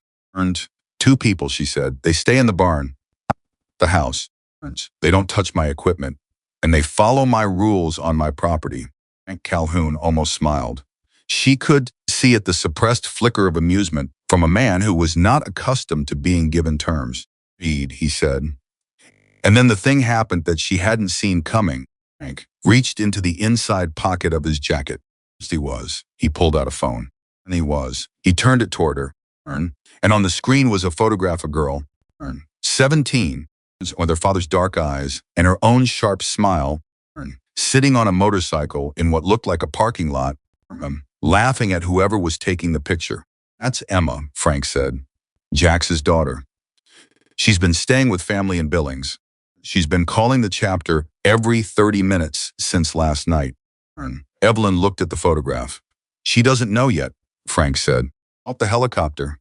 About the surgery, we thought, he paused, we thought it should come from someone who was there. Who could tell her what really happened? Who could tell her that her father didn't die alone in a ditch? The silence in the kitchen was total. Cole was very still in the doorway. Victor had his eyes on his hands. You want me to call her, Evelyn said. I think, Frank said carefully, that she needs to hear that her father spent the worst night of his life being taken care of by someone who gave a damn about whether he made it. Not in a clinical report. Not from a chapter officer giving official information. He paused. I think she needs to hear it from you. Evelyn looked at the photograph for another moment. Emma, 17. Sharp smile in her father's eyes, and a life that had been balanced on the edge of a coin flip all night and landed on the right side by a margin that neither Evelyn nor the laws of physics could fully account for. She picked up her phone. She dialed the number Frank read to her from his screen.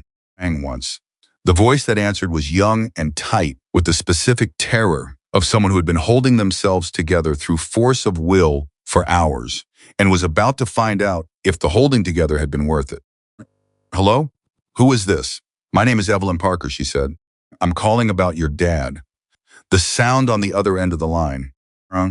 Is he? The voice broke, caught. Is he? He's in surgery right now, Evelyn said. He has a real chance, Emma. A very good chance. I know because I was with him all night, and I can tell you exactly what happened and what was done. And I can tell you that your dad fought the whole way. He never stopped fighting. A silence. Then were you there? When it happened? I found them at the bottom of the ravine, Evelyn said. I brought them to my house. I'm a nurse retired, but I knew what I was doing. And your dad spent most of the night telling me about you. A sound from the other end that was grief and relief happening simultaneously, which is one of the most human sounds there, is the particular release of a feeling that has been held at enormous cost for hours and is finally being allowed to exist. He talked about you, Evelyn said. About how smart you are. Out medicine. He's very proud of you, Emma. He said it in a way that she paused. He said it like it was the truest thing he knew. Emma Parker cried. She cried the way 17-year-olds cry when they've been trying not to completely, without restraint, with no particular concern for how it sounded because there was nothing left to manage. And Evelyn sat at her kitchen table and let her, because this too was something she knew how to hold. When Emma had steadied herself enough to speak, will you be there? When he gets out of, can I call you? You can call me anytime, Evelyn said. And Emma, your dad, is going to want to tell you this himself when he wakes up. I'm going to tell you right now, so you're carrying it while you wait. He made a deal with me last night. He told me what he needed to get through the night, and I told him what I needed, and he held up his end of it all the way until morning. Whatever else you know about your dad, add that to it. He's a man who keeps his word. The silence on the line was different now. Fuller, Emma said. Mrs. Parker, thank you. Get to the hospital, Evelyn said. He's going to want to see your face when he opens his eyes. She hung up. The kitchen was quiet. Frank was looking at his coffee. He was. Victor was looking at the wall.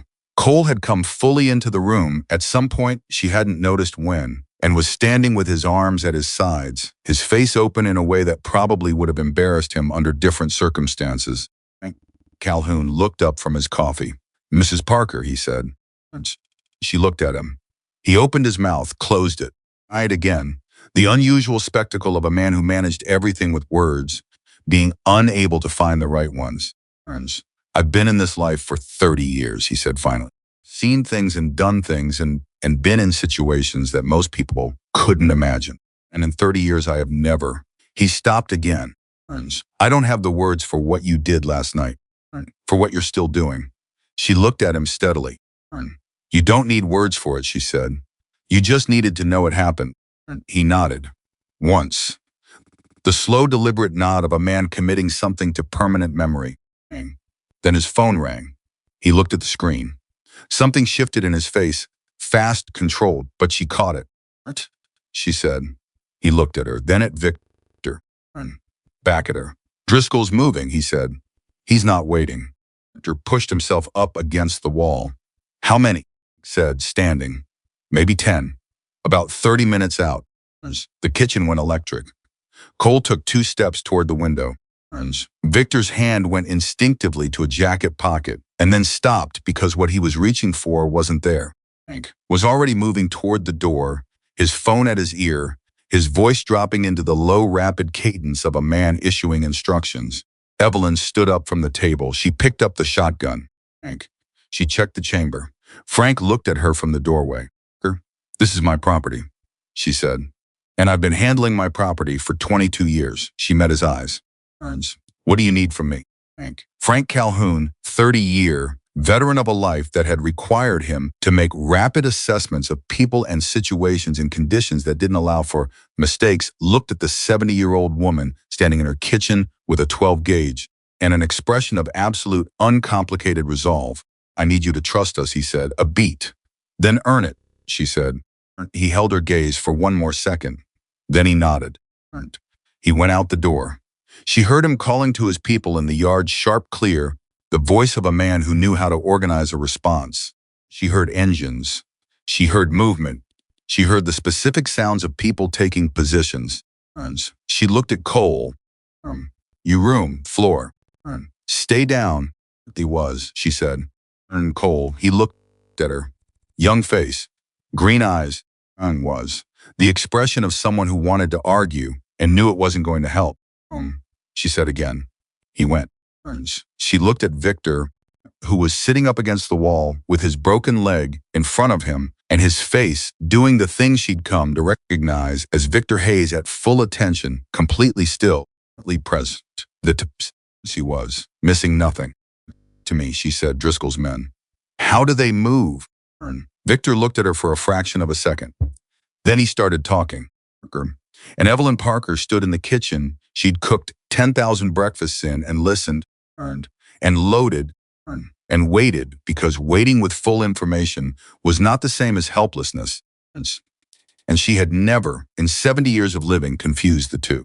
Outside, the sound of Harley engines shifted and organized into something that felt less like a group of motorcycles and more like a perimeter. Minutes away, Dale Driscoll didn't know what he was riding toward.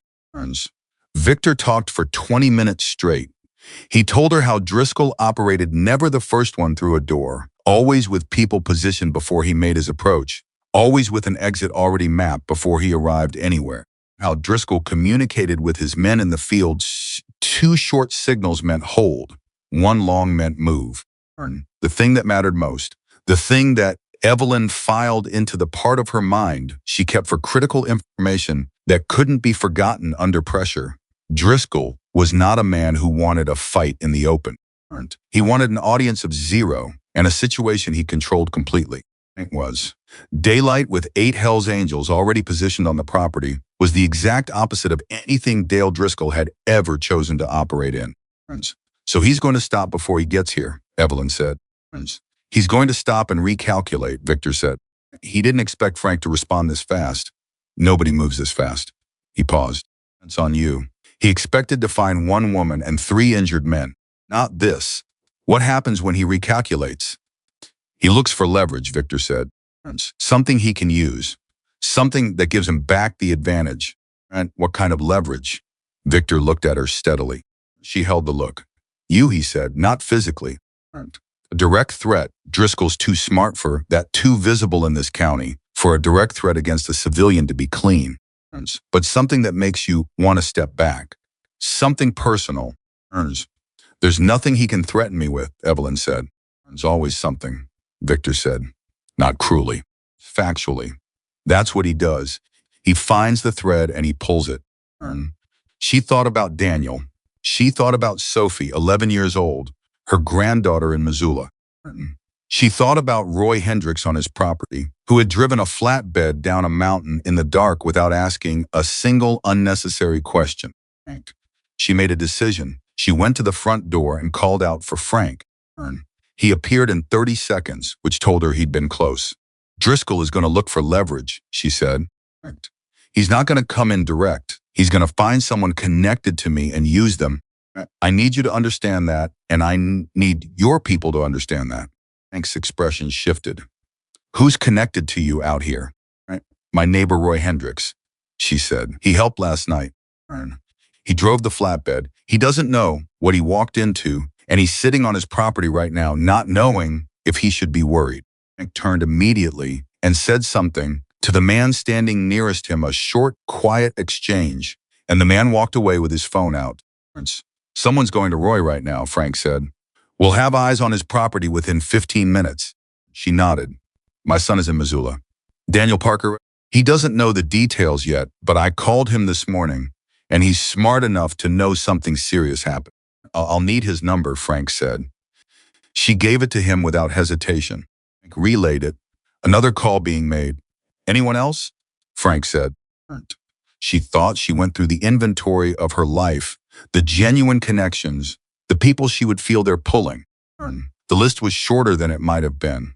For someone who had lived differently, but it was real. Was what mattered. That's it, she said. Frank looked at her with the particular respect that people reserve for someone who has assessed their own situation without sentiment and reported accurately. Okay, he said. Okay, here's what I'm going to tell you, and I need you to hear it straight. I'm listening. Driscoll has been under federal surveillance for 14 months, Frank said. She stared at him. The ATF opened a case on him last spring, Frank said. Money laundering, weapons trafficking, extortion. They've been building it. We've been cooperating quietly, carefully, in ways that don't get people killed, because Driscoll has been causing problems in 3 states, and everyone involved wants him gone the same way. He paused. Happened last night, your name, entering this situation, that's a complication for us, for the federal case, because if Driscoll moves against you, and the ATF is watching him move against you, it accelerates things.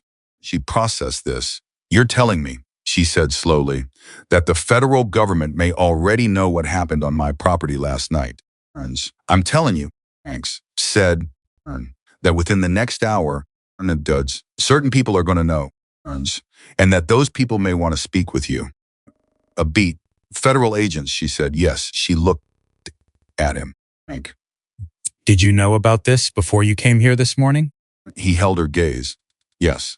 The kitchen was very quiet for a moment. You could have told me that first thing, she said.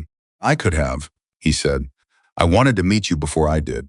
I wanted to know what kind of person I was dealing with. A pause. I needed to know if you were someone who would panic and complicate a situation that's been 14 months in the making. Someone who could handle information and act on it correctly. She looked at him for a long moment. She said, you called a 17-year-old girl and told her father was going to make it, Frank said. While you were sitting in the middle of all of this, that told me what I needed to know. She pulled out a chair from the kitchen table and sat down. Not from weakness, from the deliberate choice of a person who understood that some information needed to be received from a stable position. Tell me everything, she said. From the beginning. All of it. And Frank Calhoun sat across from Evelyn Parker and told her everything. Driscoll's operation had started 4 years ago in Wyoming and moved north when law enforcement pressure in that state increased. He had 17 men in his organization, 3 of whom were considered violent without provocation.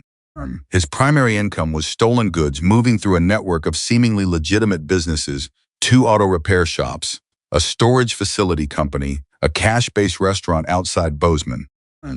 The Hells Angels chapter had come into conflict with him 8 months ago when Driscoll's people moved into territory the chapter had operated in for years, not as criminals but as a presence, the complicated A-zone presence that organizations like the Angels had always occupied in rural communities, simultaneously outside the law and embedded in the social fabric that the law couldn't always reach. The 3 of us riding that mountain road last night, Victor said from across the room. He'd been listening. We weren't up there by accident. Evelyn looked at him. We were meeting someone, Victor said, quietly. Someone from Driscoll's organization who wanted to talk about moving on from this situation peacefully. It was supposed to be a clean exchange of information. He paused. Came in faster than any of us expected. It was black ice from one end to the other, and we didn't know it until it was too late. So the meeting never happened, Evelyn said. No, Victor turns, which means Driscoll doesn't know what we were going to be told, which means he thinks we were coming for something else. A pause. Which means he thinks last night was an escalation. The full picture assembled itself in Evelyn's mind.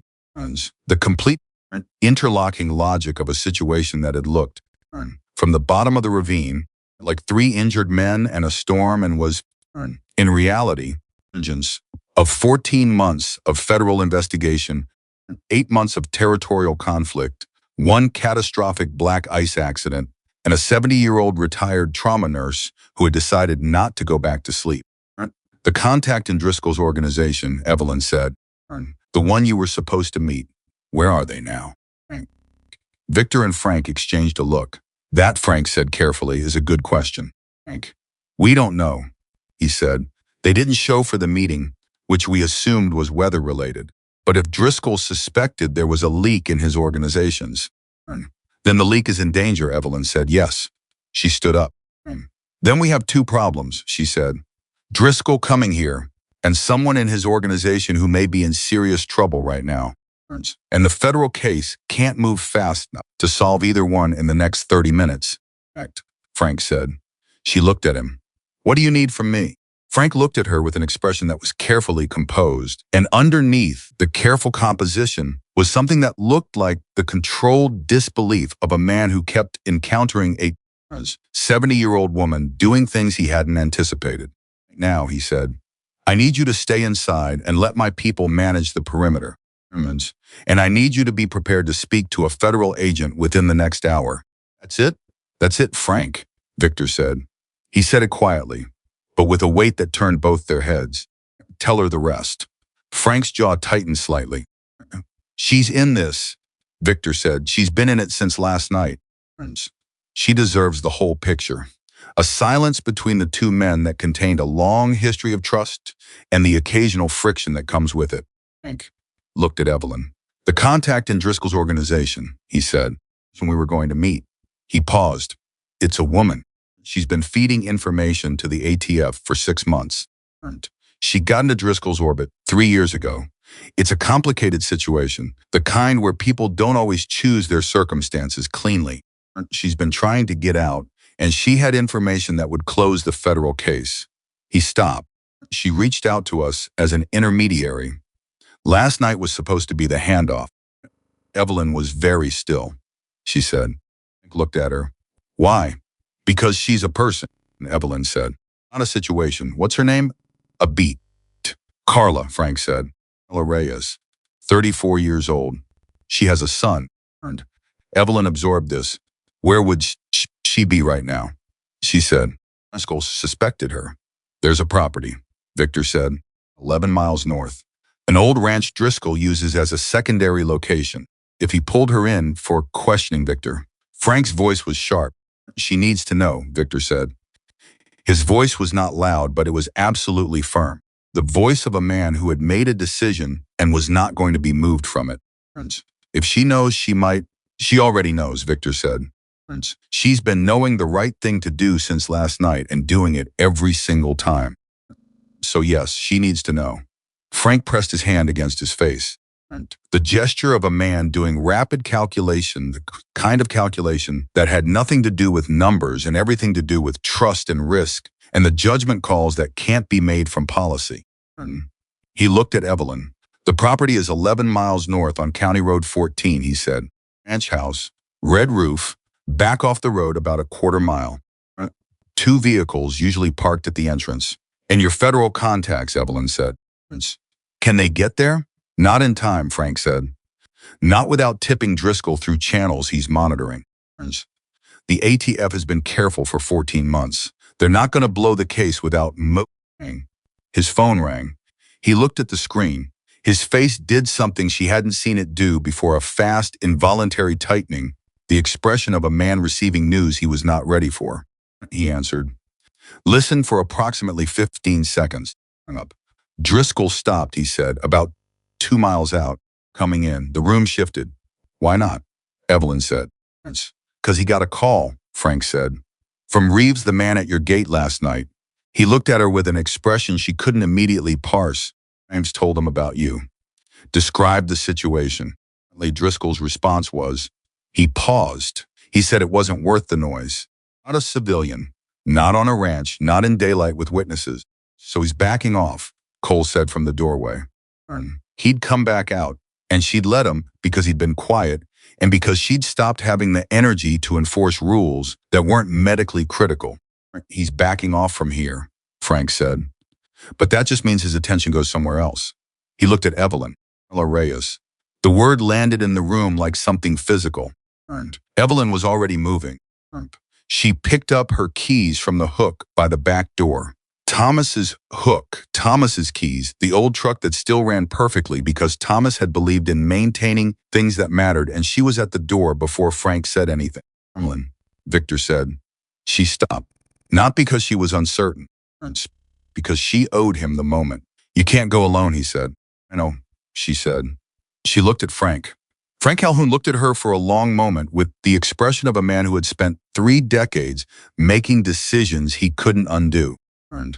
Then he put 2 fingers in his mouth and whistled sharp 2-note, and the sound of boots on gravel outside changed pattern immediately. A man appeared in the doorway, mid-40s, quiet face. The specific stillness of someone who had been trained to respond fast and think faster. "Danny," Frank said. "You're with her." Danny looked at Evelyn. She looked at him. "Can you keep up?" she said. "Yes, ma'am," he said. "Don't call me ma'am," she said, and walked out to the truck. Drive took 9 minutes. She drove fast on roads she knew with the confidence of 22 years of the same Montana County routes, and Danny sat in the passenger seat and didn't talk except once.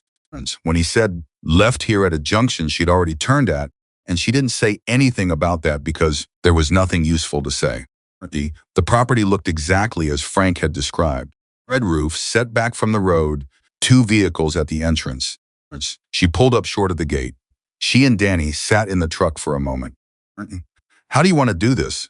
Danny said. She'd been thinking about it for 9 minutes.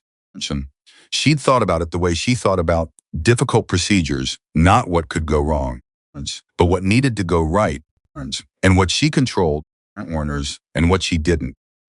"She doesn't know us," Evelyn said. "If she's scared, if she's being held, approaching with force puts her in more danger.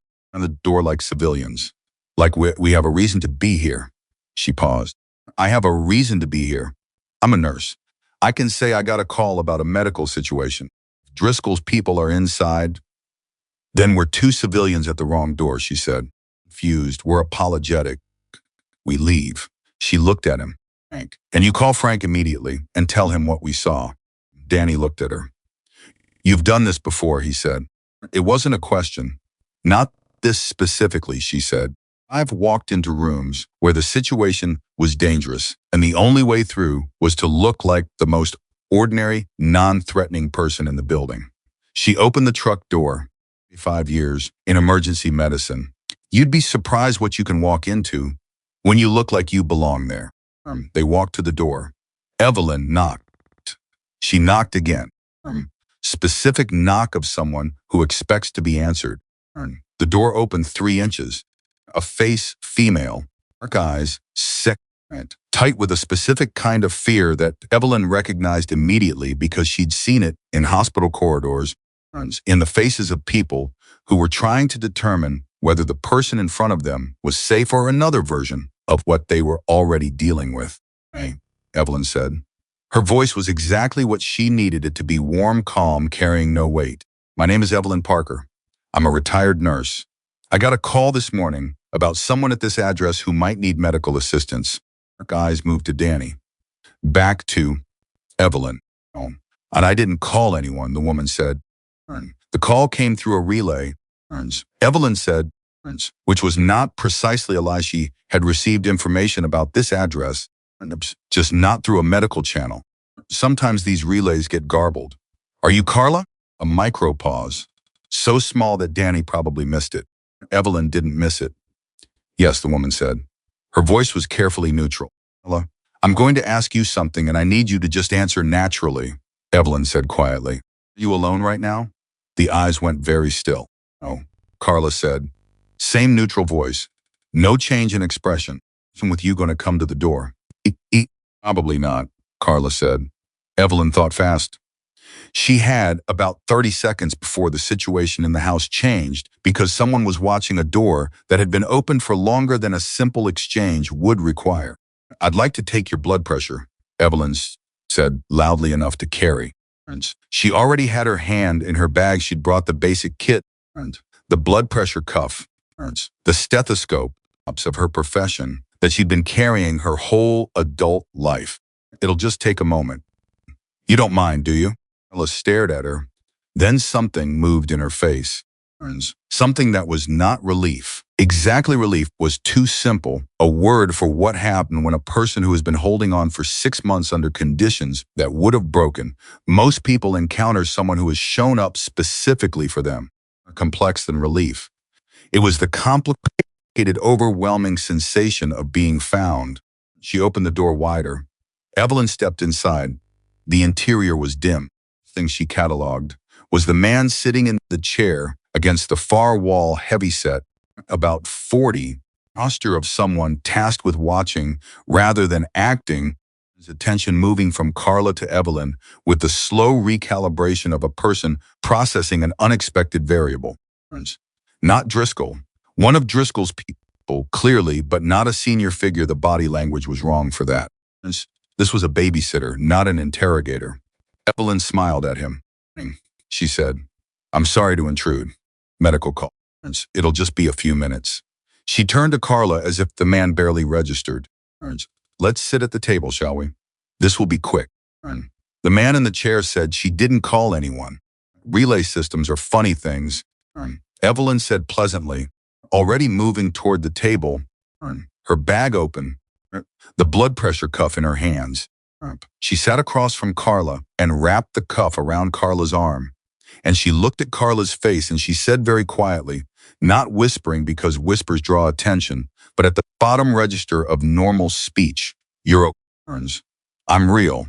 I'm here because the people you were supposed to meet last night sent me." Carla's blood pressure, whatever it actually was not what either of them was thinking about. Carla's eyes filled. She blinked it back, the practiced blink of someone who had been doing that for a long time. The handoff information, Evelyn said, still at that quiet register, still moving the stethoscope efficiently, still performing the procedure for the benefit of the man in the chair. Yes. "Is it here on me?" Carla said. "Okay," Evelyn said. "Here's what's going to happen. I'm going to finish this assessment, recommend some follow-up, and walk out of here with you for a secondary evaluation in my vehicle." Medical pretense. He's not going to stop a nurse taking a patient to her vehicle. She paused. "Can you walk out of here without alerting him?" Carla looked at her. 8 seconds of silence that contained a calculation. Evelyn recognized the calculation of someone deciding whether to trust a thing that could not be fully verified. "Yes," Carla said. Evelyn unwrapped the cuff. She made a note on the small pad she kept in her bag. She said in a normal voice, "Your pressure's a little elevated. I'd like you to step out to my vehicle for a minute so I can do a full reading with my portable equipment. It'll just take a few minutes." She stood up. She looked at the man in the chair. "We'll be right outside," she said. "Medical protocols, patient privacy, you understand." "She'll be back in 5 minutes." The man looked at her, at Evelyn, at the stethoscope around her neck, at the medical bag with the orderly, professional contents visible at the top. He made the calculation that most people make when they encounter someone who appears completely confident in their right to be doing exactly what they're doing, which is that the appearance of authority performed without hesitation is nearly indistinguishable from authority itself. 5 minutes, he said. "Of course," Evelyn said. She walked to the door. Carla followed. Danny was outside, and when Evelyn came through the door with Carla behind her, she saw him clock the situation. Instantly, the tight set of his posture shifted into the controlled readiness of someone told everything they needed to know by a single glance. Walked to the truck. Normal pace, not rushed. The walk of a nurse and a patient and a driver with nothing unusual happening and nothing worth watching through a window. Evelyn got in the driver's side. Carla got in the middle. Danny got in the passenger side and had his phone out before the door closed. She started the truck. She drove. She was 200 yards down the road before Carla Reyes put her face in her hands and made a sound that had been building for 6 months, compressed, specific, the sound of something that has been held under enormous pressure, finally releasing. Crying, exactly. Deeper than crying. The particular sound of a person who has been carrying something alone for so long that they've forgotten what it felt like not to carry it, and have just, in the space of 5 minutes, been relieved of the weight. Okay, Evelyn said. You're okay, I've got you. Son, Carla said. Carlos, he's with my sister in Billings. He's safe? He's safe, Evelyn said. You're going to call him as soon as we get you somewhere secure. Frank. Danny was on the phone with Frank. She could hear fragments property, extraction, federal contact, 15 minutes. The machinery of a situation moving toward its resolution with the particular momentum of something that had been building for 14 months and was now finally approaching the moment it had been built for. Carla raised her face from her hands.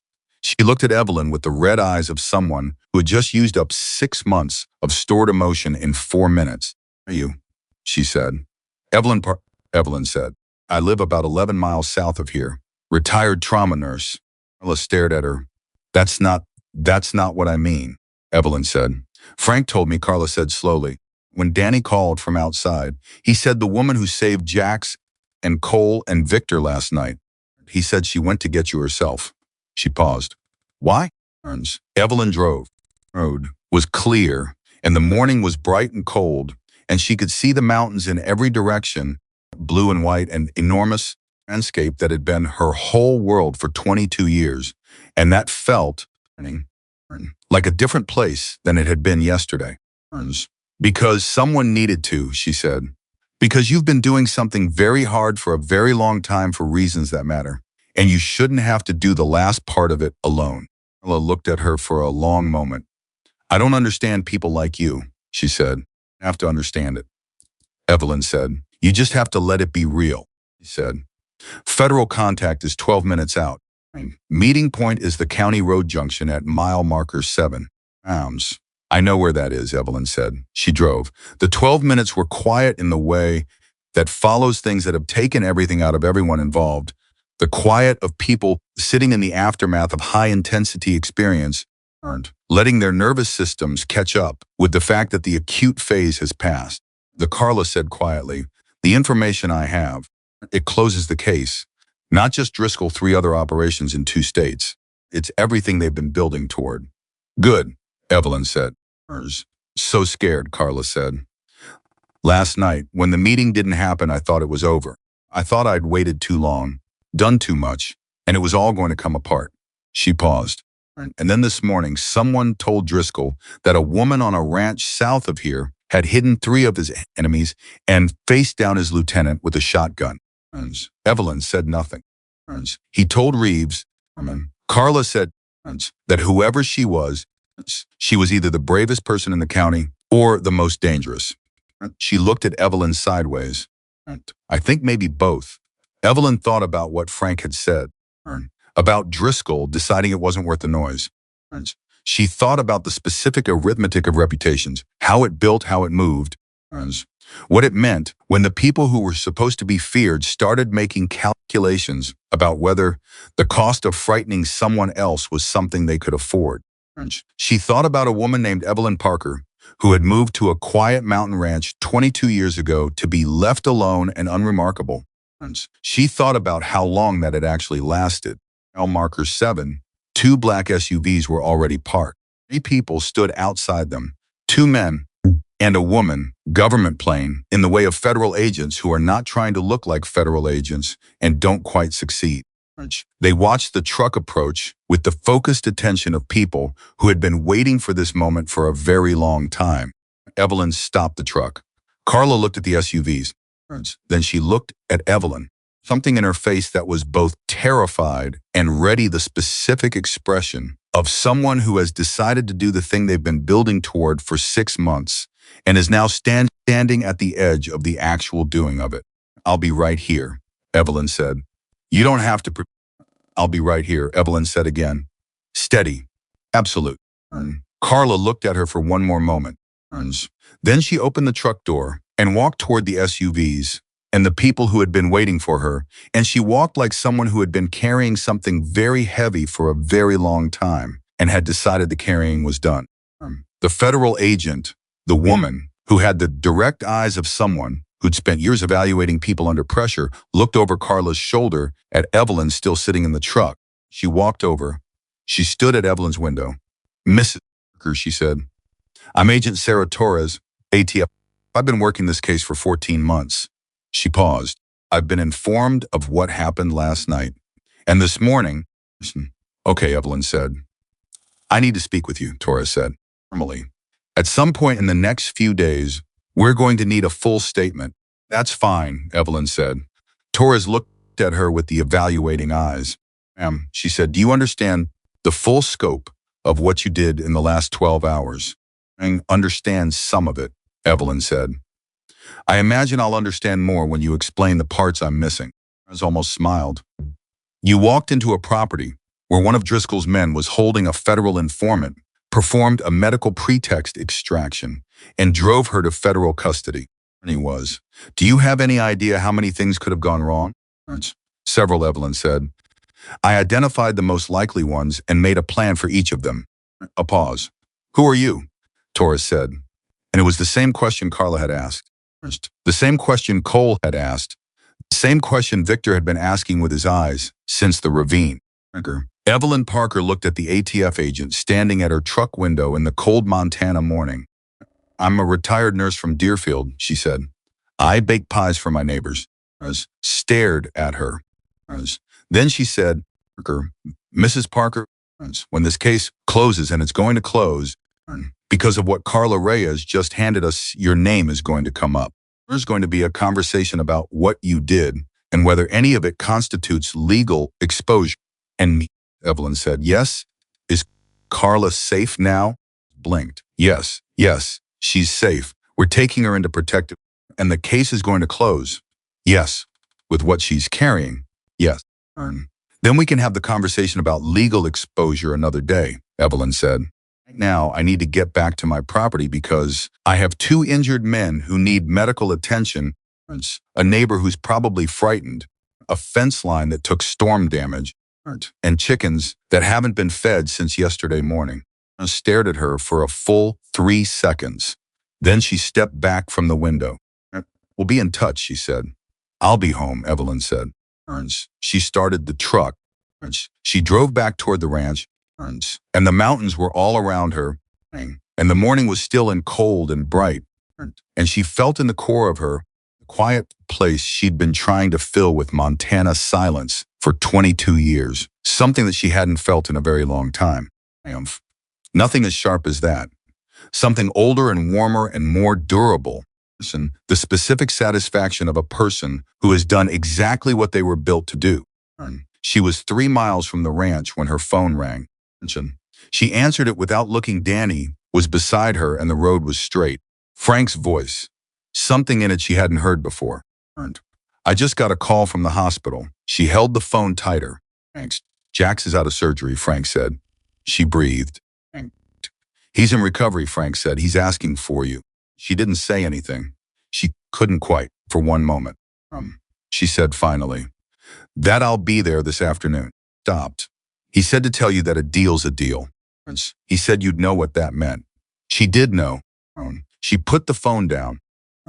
Outside the truck, the mountains of Montana went on in every direction, and indifferent and beautiful, the same mountains they'd always been, holding the same snow and the same silence and the same cold. And in the truck, allowed herself exactly the length of one long exhale to feel the full weight of the night she'd had and the morning she'd made and the people who were alive because she hadn't gone back to sleep. Then she straightened. Then she drove home. Because the chickens still needed feeding, And a fence line still needed assessing, and two men in her farmhouse were still her patients. And Evelyn Parker had always finished what she started. The chickens got fed at 10:47 in the morning, which was 3 hours later than usual. And they expressed their displeasure in the way chickens do loudly. Nuance. And without any interest in the extenuating circumstances. Evelyn apologized to them anyway. It was the most normal thing she'd done in 36 hours, and she held on to it the way you hold on to ordinary things when the extraordinary has been pressing against you so long that you've started to forget what regular life feels like. Back inside, Victor was asleep against the kitchen wall. Cole was sitting at the table, her kitchen table, the table where she'd had 30 years of solitary breakfasts with a cup of coffee she'd made him, holding it in both hands the way young people hold things they're grateful for. He looked up when she came in. "Jax is out of surgery," she told him. Cole closed his eyes, just for a second. The specific relief of someone receiving the news they've been bracing against receiving differently. "Frank told me," he said, "while you were outside." He opened his eyes. "You're going to the hospital this afternoon," she said. He nodded. He turned the coffee cup in his hands. She could see him working towards something, the particular preparation of a person who has a thing to say and is trying to find the version of it that's honest without being too much. "I want to ask you something," he said. "Go ahead." "Last night, before any of this, what was your life like?" "Out here." "Just you." She looked at him. It was not the question she'd expected. She said, "Good, mostly, but quiet." "Did you miss it?" He said, "The being in the middle of something." She sat down across from him. She thought about it, genuinely, the way she'd been thinking about it, since approximately 3 in the morning when the answer had started becoming clear to her whether she wanted it to or not. "Yes," she said, "more than I admitted to myself." "Then why did you stop?" She was quiet for a moment. Outside, one of Frank's men walked past the window, a regular patrol pass, deliberate and visible, the presence Frank had promised. She'd stopped noticing it. That was either a good sign or a sign that she'd adapted to an abnormal situation too quickly, and she wasn't sure which. "I lost someone," she said, "at work. A patient." She paused. "Not because I made a mistake. Not because the system failed. Just because sometimes people die, and there isn't a reason that makes it make sense." 18 years old. Motorcycle accident. She held her own coffee. "After that, I needed to be somewhere that wasn't asking me to care that much. Because caring that much and losing anyway is," Cole said. "I was going to say unbearable," she said. "I was wrong about that. It's hard. Very hard. But not unbearable. I just needed 20 years to remember that." Cole looked at her for a long moment. "The kid who died," he said carefully. 18-year-old. Motorcycle accident. He paused. "Is that why you came down the ravine last night?" The question landed somewhere precise and true. She'd been asking herself a version of it since dawn. Not consciously, she didn't have the luxury of conscious processing during an active medical situation, but in the background, in the way important questions run underneath the surface of everything else you're doing. She said, "But mostly I came down the ravine because 3 people needed someone to." Cole nodded slowly. He looked like he was filing something away. The careful filing of a young man who's still in the process of deciding what he believes about the world and has just received a piece of information that might actually matter. Victor stirred across the room, opened his eyes, took in the scene with the immediate comprehensive awareness she'd come to expect from him. He said. "Safe," Evelyn said. "Federal custody." She handed over everything. Victor exhaled. The long, slow exhale of a man releasing something he'd been holding for 8 months. "Cole?" "Not my department," she said. "Agent Torres will handle Driscoll." "Torres is good," Victor said. "She's been at this a long time." He paused. "This is actually over. The Driscoll part," Evelyn said. "Yes." He looked at her. "What part isn't over?" She met his look. "The part where you both need proper medical care that I cannot provide in a farmhouse kitchen. I want you in a hospital today, Victor. Both of you. Non-negotiable." Victor opened his mouth. "Non-negotiable," she said again, with the tone she'd spent 35 years perfecting the tone that communicated clearly that the decision had already been made and what was being offered was the courtesy of the announcement. Victor closed his mouth. Cole looked like he was trying not to smile. Hank arranged it within the hour. Earned a vehicle. No sirens. A hospital 60 miles south where two of Frank's contacts on the medical staff would handle the intake quietly. Professionally, with the minimum amount of documentation that would raise unnecessary questions about a night that the relevant authorities were already aware of in the ways that mattered. Before they left, Victor did something she didn't expect. He asked Cole to help him stand. Cole got him upright, one arm around his shoulders, Victor's broken leg extended, the effort of it visible in both their faces. And then Victor stood there on one leg in her kitchen and looked at her with an expression she had no clinical term for. I've been trying to figure out what to say to you, he said, since about 2 this morning. I've had a lot of time to think about it.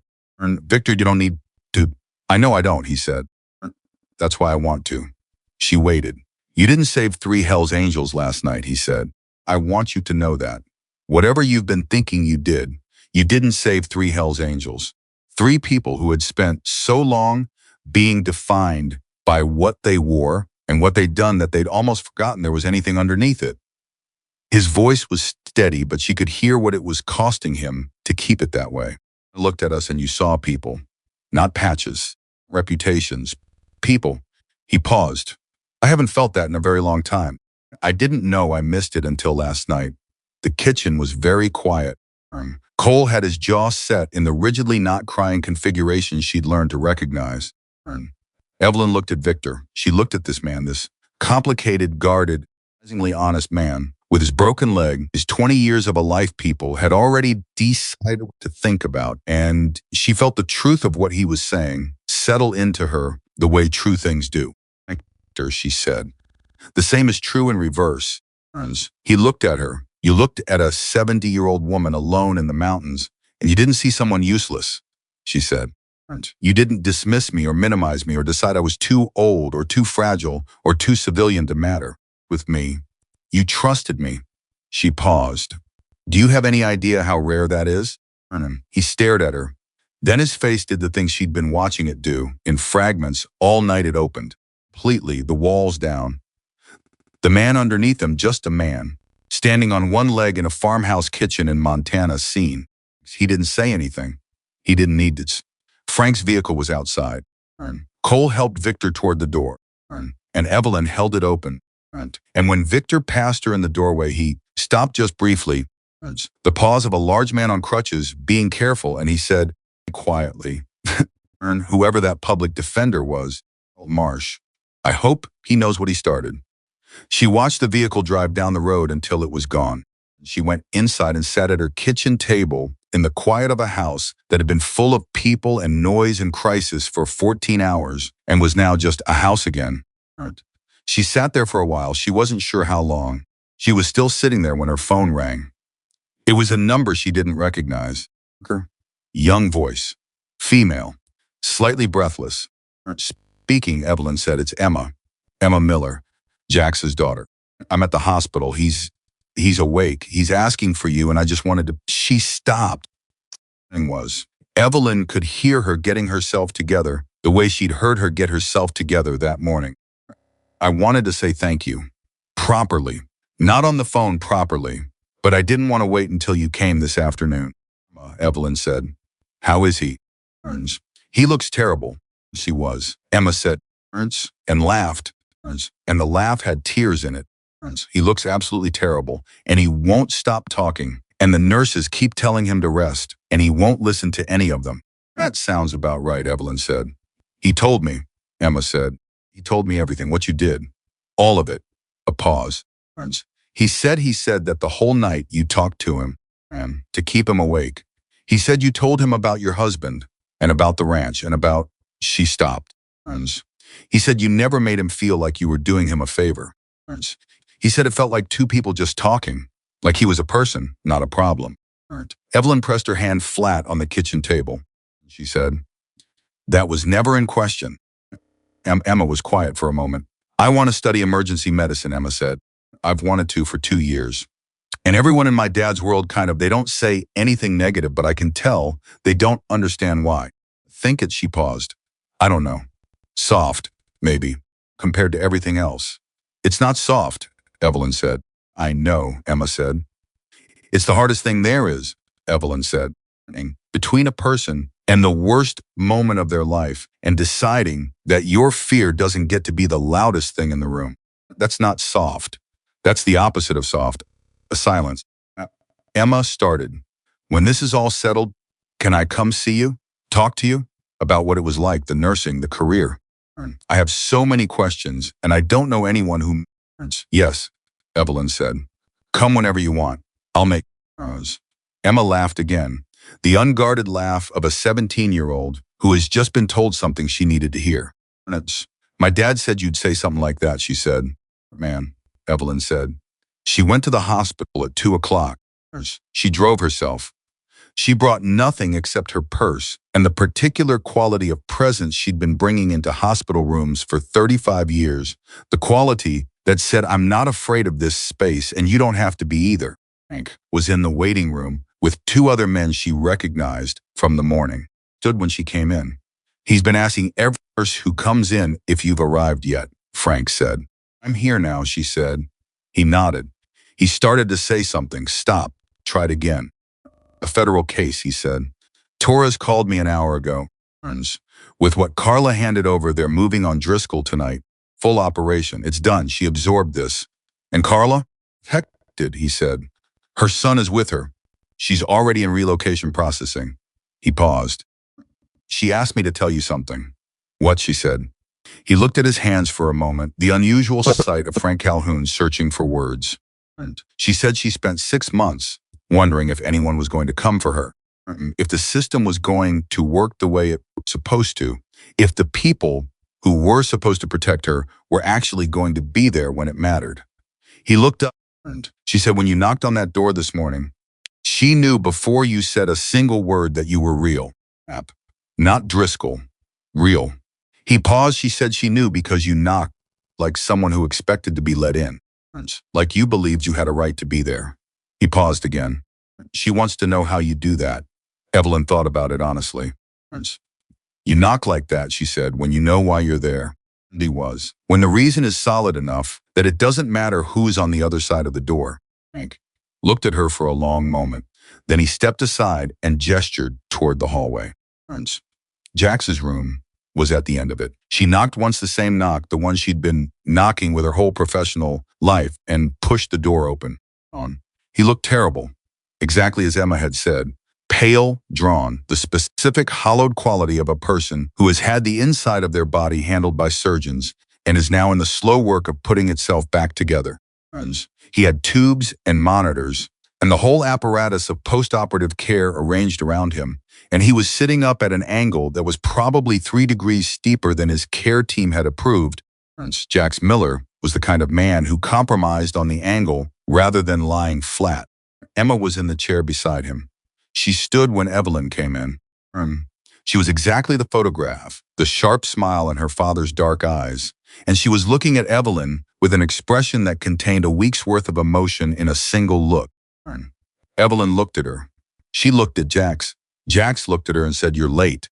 I had chickens to feed," she said. He laughed. The laugh pulled at something, and he winced. And Emma said, "Dad," in the warning voice of someone who has been saying it for the past 2 hours. And he waved his hand in the gesture of a man who had been told to take it easy more times than he could count and was not going to start listening now. He said, "Jax, a deal's a deal," he said. She said, "You kept your end, I kept mine." He looked at her. The full, direct look of a man who had spent a night at the edge of his own ending and had come back from it with the specific clarity this experience sometimes grants, not wisdom exactly, not yet, but the raw material of it. "I've been thinking," he said, "all morning, while the doctors were doing their thing, I've been thinking about what you said, your son, about Gerald Marsh." She waited. "I want to do that," he said. "I want to be that for someone. I don't know how yet. I don't know what it looks like in my life, in the life I've built. I want to be the person who shows up for someone who doesn't expect it." He paused. I think last night maybe was the first time I understood that I even wanted that. Emma was very still in her chair. Evelyn looked at Jax Miller, and she thought about 35 years and a ravine and a night that had started with 3 dying men and a decision that took less than 4 seconds to make. It's a good thing to want, she said simply. You think it's too late? He said. Someone like me. She looked at him without flinching. You kept yourself alive through the night on stubbornness and a deal you made with a woman you'd known for 20 minutes, she said. That is not the behavior of a man who does things too late. That is the behavior of a man who does things when they matter. He held her gaze. Something settled in his face, not the resolution of everything. She was too experienced to mistake this moment for that, too honest about how long the real changing takes and how much work it requires. A beginning. The genuine beginning of something. Thank you, he said. And he meant all of it, the ravine, the kitchen, the phone call to Emma, the knock on Carla's door, all of it. Sentence carrying the full weight of a night that neither of them would ever entirely leave behind. Take care of yourself, she said, and listen to your nurses. He smiled, no promises. She shook her head. She looked at Emma, who was looking back at her with the bright, serious eyes of someone who had already decided something important. Come in the spring, Evelyn said, when the roads are clear. I will, Emma said. She believed her. She drove home in the late afternoon. The mountains going gold and rose around her, appearing at the end of her private road, exactly as it always had, unchanged, unhurried, and indifferent to everything that had happened in and around it in the last 24 hours. Biscuit was waiting at the back door. She fed him. She fixed the section of fence that had taken the worst storm damage, working by the last of the daylight with Thomas's tools and Thomas's patience and 30 years of knowing how this particular fence behaved in ice. She made herself dinner eggs again, because the eggs were there, and ate it at the kitchen table in the chair she always used, and looked at the chair across from her where Frank Calhoun had sat that morning with his coffee. Then she went to the mudroom and she repacked her trauma bag, not because she expected to need it. She'd carried it for 22 years without needing it, and it had been ready every single time. And she packed it the way she always had, methodically, completely, with the care of someone who understood that readiness was not optimism. It was not the belief that bad things wouldn't happen. It was the decision that when they did, she was going to be the kind of person who was prepared. She put the bag back on the lower shelf. Weeks later, a leather patch arrived in her mailbox. No return address. Heavy black leather, the winged death's head, the words. Beneath the patch, a handwritten note in handwriting she recognized as deliberate, the handwriting of a man who does not write often and means every word when he does. You didn't save 3 bikers. You reminded 3 broken men that they were still human. Forget things like that. Jay, she read it twice. She set it on the kitchen table. She looked at it for a long time. Then she pinned it on the wall beside the back door, beside the hook where Thomas's keys still hung, beside the shelf where the trauma bag sat ready. Beside the door she had walked out of into a freezing Montana night because a sound in the dark had asked her to, and she had never in her life been able to refuse that particular asking. Not a trophy. Not a symbol of anyone's fear. A reminder of what happens when one person decides that another person's life is worth more than their own comfort, their own safety, their own very reasonable reasons to look away. Evelyn Parker went to bed at 9:30. She read 3 pages of a Louis L'Amour novel. She set it face down on the nightstand. Biscuit settled at the foot of the mattress. She closed her eyes. And in the quiet of the Montana mountains, in the ordinary darkness of a life that had turned out to be nothing like the quiet retreat she'd planned, and everything like the life she'd actually been built for, slept deeply, completely, and without apology, the sleep of a woman who had spent herself entirely on something that mattered and would, without hesitation, do it again. Some people spend their whole lives looking for the moment that defines them. Evelyn spent hers being ready for it. And when it came for her in the dark, she walked straight toward it because that was who she was, who she had always been, and who she would remain until the last quiet morning of her extraordinary, Ordinary life.